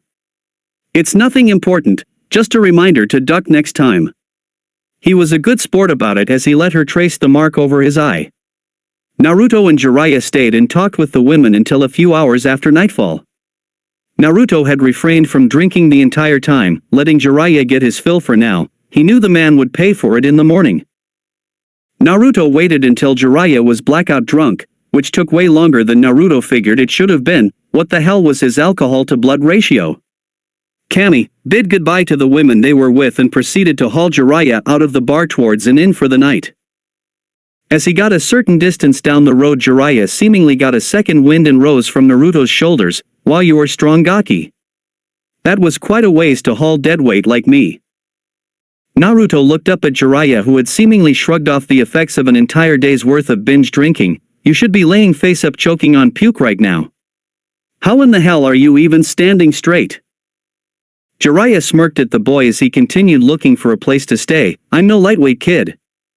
Naruto deadpanned a look at him, saying that he didn't drink a lightweight share, while Tsunade would have dropped hours ago. I'm just that good. I'm surprised you didn't drag me out or call me an old perv or something. Naruto sighed. I'm not adverse to enjoying myself. And those women were hot. Besides, you said we were relaxing today. Even a brainless ceiling asshole like you needs to rest. and that's obviously how you take the edge off, so why should I have interrupted you? Jiraiya chuckled, you sure are different these days, Gaki. I think Takoko liked you, that damn scar is going to get you all sorts of pity sex when you get older. Naruto snorted, it's just because she doesn't know who I am. If we were in Konoha, I'd have been shoved to the back burner there, and you know it. Jiraiya hummed in response, maybe you should get your head off of that pink-haired girl then? There are plenty of other women that won't try to give you brain damage. He expected him to start ranting about how he'd never betray Sakura-chan, or how she was just complicated or something. What Naruto said made him almost fall in the street. Huh, so true. Well, you were the one who did it. Jiraiya looked over at the calm expression on his face. What? Naruto looked at him with a cocked brow, hiding his slight glare. The first thing I thought of her when I had time to think about my team again was, what the hell was my other self smoking to think she was any good for me? My dumbass, childish self was the one that was attracted to her, therefore it's your fault. However, I don't interact with any other girls, my age or otherwise, not before you sealed me and sure as hell not after. They all got used to the me that was terrible at everything. Naruto looked up at the moon. All the kunoichi my age all think I suck, or they can't stand me. All of the civilians fawn all over Uchiha team, or are too weak to be able to put up with my life, and the ones that don't, all hate me anyway. I think Danzo might have been onto something when he told me to get rid of my emotions, because knowing you'll never get laid out of love kind of sucks, Erosenin. Naruto scratched his chin in thought. Jiraiya flinched as he noted how calmly he had just said that he would never find anyone to be with. No one should just accept that kind of thing as a fact of their life. Naruto left Jiraiya with one more thought for the night. The Takiko girl was pretty cute though. As they had woken up the next day and headed out on the road, Jiraiya tossed Naruto a water balloon. Naruto looked up at him blankly. What the hell is this? It's not that hot, Erosenin. You're a grown man. Jiraiya held out another in his own hand. The jutsu you're learning has 3 steps. The first one is to pop that balloon with just the rotation of your chakra. Naruto yawned. Uh-huh. Well, does this mystery jutsu have a name, or will I have the pleasure of doing that? Jiraiya held out his other hand as a rapidly spinning blue ball of chakra formed in it. Naruto noticed the speed and the size of the jutsu compared to the massive amount of chakra rolling inside of it. Jiraiya smirked as he saw Naruto's eyes affixed to the ball. It's called Rasengan. It was one of the Yandame Hokage's prized jutsu. Naruto nodded. Whoa. Jiraiya let the jutsu fade, indeed. Now let's dash dot. He was cut off as the sound of water splashing rang out. He turned to see Naruto shaking his hand and picking pieces of rubber off of it. Jiraiya held out his balloon. Do that again. Naruto grabbed the balloon from his and popped it like clockwork. Jiraiya had to rub his eyes. What? How? Naruto shook more water off of his hands as he kept walking forward. I saw that the jutsu had chakra flowing in all directions. I just did that to the balloon and, pop. Jiraiya shook his head. A genin shouldn't have gotten something like that so quickly. A tick mark on Naruto's head appeared. Yeah, well, I'm not supposed to be a genin either. I'm supposed to be a Naambu, remember? Noticing a detail like that is amateur hour stuff. Naruto looked at him expectantly. What's the next step? Jiraiya dumbly held out a rubber ball. Pop this with your chakra. It should be the most difficult step. It has to do with just power dash dot. BLAM. Naruto's hand snapped to his ears as the rubber ball exploded in his hand. Damn it, why was that so loud? Jiraiya almost had a seizure out in the open road. How did you get it that time? Generating a consistent amount of power like that takes time. Naruto dug into his ear. And I have what's sealed inside of me again. I've been dealing with powerful chakras since I was little. My own naturally got stronger. Danzo had me spamming high-level jutsu all over the place by the time I was 8. Jiraiya opened his mouth but nothing came out. I'll show you the final step later. I need to find something new to start you on. What about your elemental affinity? Wind, and I have several jutsu for that element. I just need to relearn the big ones again. Naruto walked along with a bored expression on his face. Where is Tsunade, damn it? Did you find out anything in that town we were in? Jiraiya ceased his thoughts on Naruto's training and answered, I did actually. She was heading up towards the edge of the country, she'll probably wind up in Tanzakugai, so that's where we're going. Naruto grunted, tell me the third step so I'm not wasting time on the way. If I can't get my conditioning in, then I'll have to work with this jutsu until we get somewhere where I can actually work on it. Jiraiya sighed and blew up a balloon. The next step is to mix the first two steps in this balloon. Naruto looked at the balloon in Jiraiya's hand, so what am I doing? Jiraiya lifted his other hand and formed a Rasengan for Naruto to see. Naruto opened his mouth, forming an O in recognition, so I'm doing that, just inside the balloon instead, right? So I can get the spatial composition down? Jiraiya nodded, it took me 2 months just to get this far. It hasn't even been an hour yet for him. Kid, what were you like before you were sealed? Thinking about something like that terrifies me. Naruto attempted Jiraiya's instructions. Jiraiya actually breathed a sigh of relief when Naruto's balloon popped. If the kid got Rasengan in one day, then he would have had a fit. Naruto received the pack of balloons from Jiraiya and took out another to blow up. Well, it looks like this will keep me busy for a while. What happened here? Jiraiya and Naruto looked at what used to be the famous castle of Tanzakugai. It was nothing but rubble at this point. Jiraiya and Naruto walked over to the scene and looked around. While Naruto kicked at the rubble under his feet, Jiraiya noticed holes in the wall nearby, a sign of his wayward teammate. Jiraiya jerked Naruto by his arm to lead him away. Come on kid, we're close, very close. After searching the town all day, they stopped at a tavern for a little meal before retiring for the night. Jiraiya stopped as he walked inside. Tsunade? A blonde woman with a jewel-looking mark on her forehead looked up in shock. Jiraiya? What are you doing here? Jiraiya and Naruto walked over to her table where there was a black-haired woman holding a small pig. Well, we just stopped here for a bite to eat. Imagine meeting you here of all places.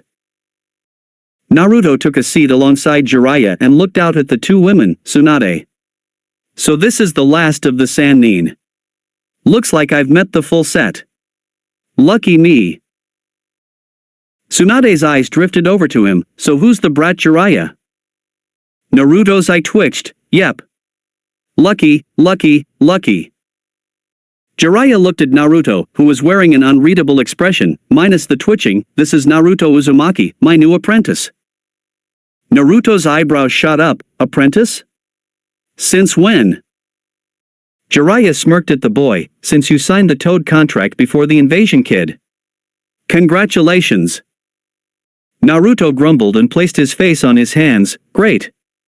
The guy that locked away my strength and skill wants to make amends and teach me how to fight again. Jiraiya looked confused. Kid, don't you want me to do that? Naruto slammed his palms on the table. I'll tell you what I want. I want to go home so I can get my shit together and get strong again. I want to yell at you and beat you to a pulp. I want something or someone to cling to, because I think I'm starting to lose it with all of the shit running through my mind. Naruto was standing now, but I can't have those things, not for a bunch of reasons. I can work on one of those things now though. Naruto pointed at Tsunade. You. We're going back to Konoha. Time to go home. Tsunade was stunned silent by the sheer fact that some kid just ordered her to do something of that magnitude, and he didn't even blink. Jiraiya palmed his forehead. Smooth kid. Really subtle stuff there. Naruto blared at Jiraiya. You can shut up too. I'm still pissed at you, damn it. Jiraiya groaned. When won't you be pissed at me? Naruto smirked. When I can do everything I used to be able to do and then some. Naruto looked back at Tsunade. So let's go. Come on. Tsunade flipped the table over angrily. Who the hell do you think you are, runt? Where do you think you can get off telling me to go back to that place? Naruto didn't bat an eye. I think I'm the unfortunate bastard tasked with dragging your sorry alcoholic ass home, and I don't fail missions. Naruto kicked his chair backwards. You can come with us, or I can beat your ass and drag you back myself. Tsunade pointed to the door and stomped outside. Naruto followed briskly. Jiraiya groaned as he stood to leave as well. Come on, Shizune. Someone needs to sweep that kid's remains off the street after Tsunade is done with him. Naruto stood across from Tsunade in the middle of the street. He looked around. You know, this really isn't the place for something like this, unless you like paying for property damage. But don't you have enough debts? Shut up and get ready to face the music, you brat. Tsunade lifted her index finger, one finger. That's all I need for a runt like you. Naruto smirked. I thought I was rusty after 4 years. Well, when was the last time she was even in a fight? Sometimes life cracks a window for you. Well, she just opened the goddamn front door for me. Jiraiya and Shizen walked out. Tsunade let it go. We can talk about this. Tsunade glared over at Jiraiya. Shut up, Jiraiya. He has this coming. Brats like this need to know their place. Naruto glared over at Jiraiya also. Yeah, shut up, Erosenin. Old ladies like this need to learn how to deal with their problems before they turn old and gray instead of just running away. Tsunade growled at Naruto, give me your best shot, brat. You won't get another one. Naruto's eyes went cold as his face went blank. If I do this right, then one shot is all I'll really need. His eyes narrowed. You'd better hope I miss. A slight shiver went down Jiraiya's spine as he saw the look in Naruto's eyes. Tsunade? You might want to use more than dash dot. Tsunade snapped at him again. I said shut up, Jiraiya. Naruto kept his stone-cold eyes leveled on her. Looks like the crabby old lady needs an attitude adjustment. Yelling at her old friends like that. Tsunade had enough of Naruto's mouth and charged at him. Naruto's body tensed as he counted the steps until she was in range. Shouldn't a Sannin be faster than this? I guess she really is rusty. Tsunade attempted a backhand swipe, but Naruto swatted it away, leaving her guard wide open. Tsunade was shocked as Naruto moved far faster than she expected a kid his age to be able to, ending up with him sinking a fist into her ribs. Jiraiya had to let a small smile come on his face as he saw Shizen's jaw drop. Shizen's grip on the pet pig, Tun almost squashed the poor thing as he saw a child get the first shot on Tsunade in a fight. Jiraiya-sama, how can that genin land a blow like that on Tsunade-sama? He hit first. Jiraiya shook his head. Just because he's a genin doesn't mean he has to fight like a genin, does it? Tsunade ran green glowing hands over her torso and glared at Naruto, who had simply reset himself in his stance. So you can move with some quickness? You're still a brat. I still only need one finger. She won't even acknowledge when someone is a threat. This is going to work out better than the fight with Itachi. Naruto formed a cross seal and formed several Kage Bunshin. You got disoriented by just one of me. How are you going to handle 8? Scatter! Naruto's clones blurred around the street, looking more like an angry hive of bees rather than a group of boys. Tsunade's eyes kept themselves on all possible threats. She ended up blocking a few preemptive strikes with just one finger, per her boast, and kept looking for a prime target to hit. The sounds of something swirling made Tsunade turn her head to see Naruto forming a blue ball that Tsunade could label from a mile away. Realizing just how damaging that move could be, she chopped at the ground with her finger, disrupting his footing and forcing him to break the attack and fall down. Tsunade looked over at Jiraiya. Jiraiya, what were you thinking? Teaching a kid like this that kind of jutsu? Jiraiya wasn't even looking at her. He was looking in another direction with a grin on his face. Hey Naruto. Don't embarrass her badly, kid. She's supposed to be our next Hokage. Naruto strode out of the darkness of a nearby alley holding something in his hands. He had a dumbstruck look on his face. Really? Her? Are you sure? Because for all intents and purposes I just killed her. Tsunade watched as the Naruto in front of her burst into smoke and was about to ask what he meant. All of a sudden she felt a draft around her chest and looked down to see her gray kimono/blouse open and fluttering in the breeze. Shizen looked mortified at the sight of her master's busty glory out for all the world to see. She was thankful solely for the fact that the street was clear. Naruto smirked in a mean-spirited fashion as he slung her obi around like a rope. I think you're missing something there. His eyes widened as he actually got a decent look at her. Whoa. Good on you though.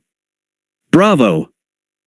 Jiraiya ran up to Naruto and shook his hand with stars in his eyes. Kid, that was amazing. You're my hero. Jiraiya dropped to the ground and bowed down. I'm not worthy to train you, kid. You should be training me. Tsunade's senses came back online as she proverbially saw red and rushed over to Naruto, hitting him dead on and sending him flying into the front wall of a nearby building, utterly turning it to rubble. Jiraiya and Shizune ran over to where he had landed as Tsunade held her clothing shut with her hands. Amazingly, they found him still conscious, but not in any condition to get back up. As Shizune started running a diagnostic jutsu on him, he coughed up some blood. Cough I win. Tsunade stormed over and ripped her obi from his grasp, reapplying it. What do you mean? Look at you, brat. You're a mess. Naruto grinned, showing her bloody teeth in his smile. You still used more than one finger to beat me. You lose. Naruto shakily picked himself up off of the ground, shocking all who witnessed it. Now playtime is over. Time to go back to Konoha already. Tsunade sneered at him. Why would I? Why should I? I already said I'm not going. That place has taken too much from me. It isn't getting my life too. She turned to leave. Shizune. Come on. The brat is fine, we're leaving. Jiraiya stood in front of her path to leave. Tsunade. Like I said, the elders have chosen you as our next Hokage. Now that we've caught you, we're not just going to let you vanish again. We'll stay on you until you decide to come along. Tsunade scoffed and turned away, looking out at the road.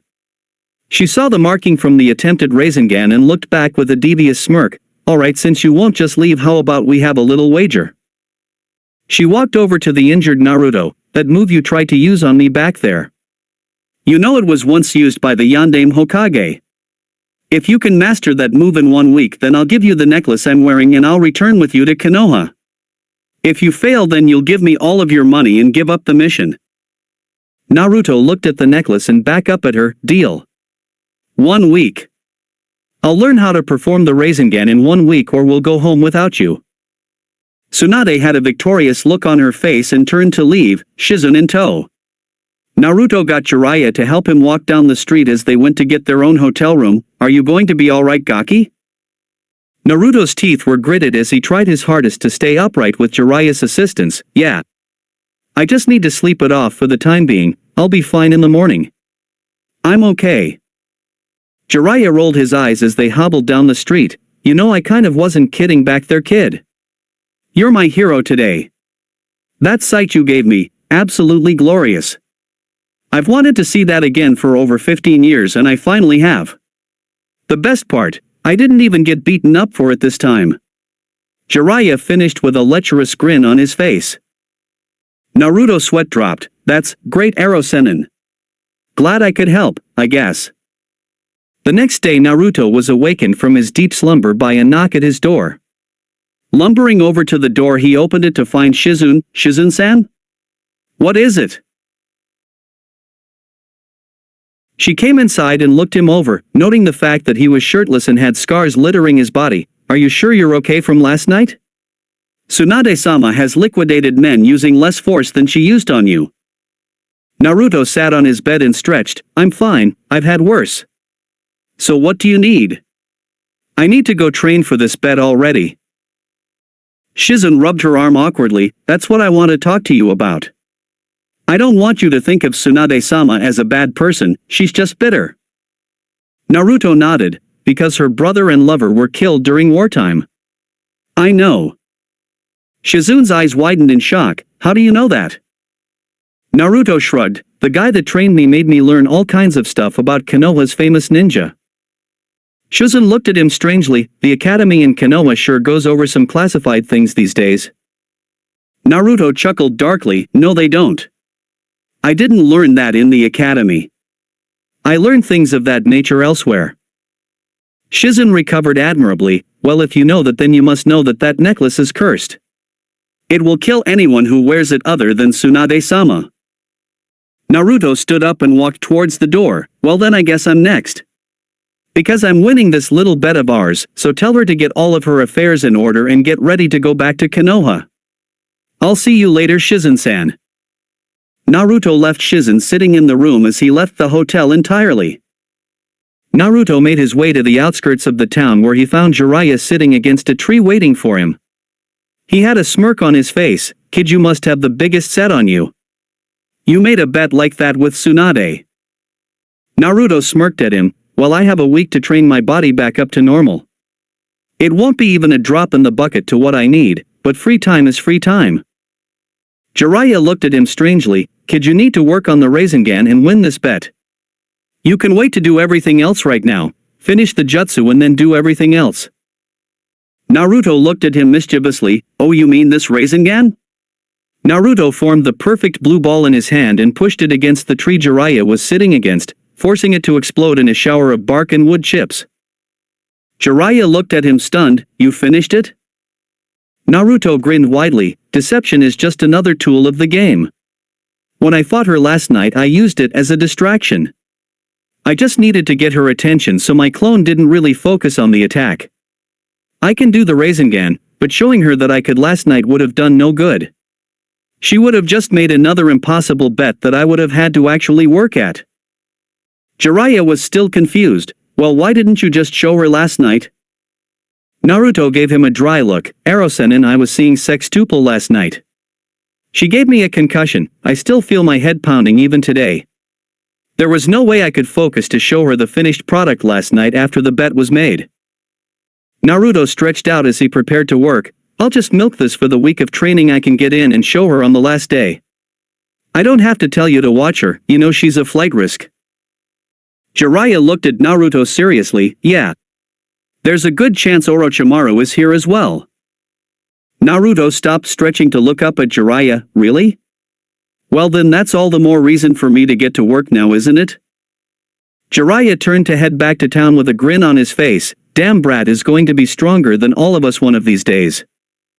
Over the course of the next week, Naruto threw himself into training as hard as he could. Regaining intense control of his chakra was his primary concern. He trained in this facet by way of mass kunai balancing. He attempted to reacquaint himself with the movements of swordplay once more, but until he could get in some decent sparring there was only so much he could remember. He still needed weights to get his speed up, and he figured his strength was alright for now. Not being able to activate his true levels for years did a number on his muscles. Contrary to popular belief, gravity seals aren't really a form of training. The seal weighs you down by connecting to your chakra and manipulating how much you would be able to pump to your muscles, decreasing the greatest amounts that you attempt to generate. Depending on the nature of the seal, it could seal away any percentage of your maximum. The difficulty and obscurity of the seal gave rise to the rumors of it being used as a training method. Jiraiya had been using the seal in combat for decades since he had discovered its uses. When Jiraiya came across a powerful or dangerous ninja that he didn't necessarily want to kill, he would sometimes place the seal on them to make sure they couldn't challenge him again. Most of them, however, never realized this and went the rest of their careers lagging in their physical skills unknowingly until they were later killed in battle. Naruto had to sigh in relief when he realized that Jiraiya had placed something like that on him. Who knows what may have happened if he had kept it on. With dangerous ninja after me and me lacking the ability to get faster or stronger, I would have been a dead man. At least he still had enough speed to deem manageable against most opponents for now anyway. He found that he was as fast as Rock Lee with his ways off. Naruto chuckled when he thought of the boy. Now that would be a hell of a spar. He then realized that Lee had been crippled by Gaara during the exams, and that stoked his resolve further that Tsunade wasn't going to get out of this bet with him. If anyone can help Lee get better, it's her. Just another reason to drag her back, kicking and screaming if I have to. Naruto rubbed his hands together as he felt a familiar presence at the edge of the woods. Okay, kill two birds with one stone. Train this jutsu of mine and rattle her with my training. Serves her right for trying to spy. Naruto made a mass of hand signs and drew his hands apart as wind whipped around them. He turned to a boulder and thrusted out his fists pushed together at the thumb and index finger. Futon, Fujin Saiken, wind release, divine fist of the wind god. A fierce wind pushed from his fists and impacted hard against the boulder, leaving the imprint of his two fists the size of his entire body. Naruto smirked as he felt Tsunade leave the area of her hiding. Alright. Finally, one down, 8 more to go. I'm getting all of my jutsu back. Just wait till I bust out the big ones. Jutsu list. Futun, Fujin Seiken, Wind Release, Divine Fist of the Wind God Birank Ninjutsu. Mid to close range. Forces the user to direct wind chakra around their hands in the blunt shape of their fist and thrust it out at their target. The impact is equal to the amount of chakra pumped into the attack, however the control must be adequate in order to use the jutsu at such a high level. Violent backlash can occur if the control over the amount of chakra is not satisfactory. Theoretically, the attack can be used to crush an opponent into paste against a solid surface, or can throw an enemy an unmeasurable distance with blunt force trauma.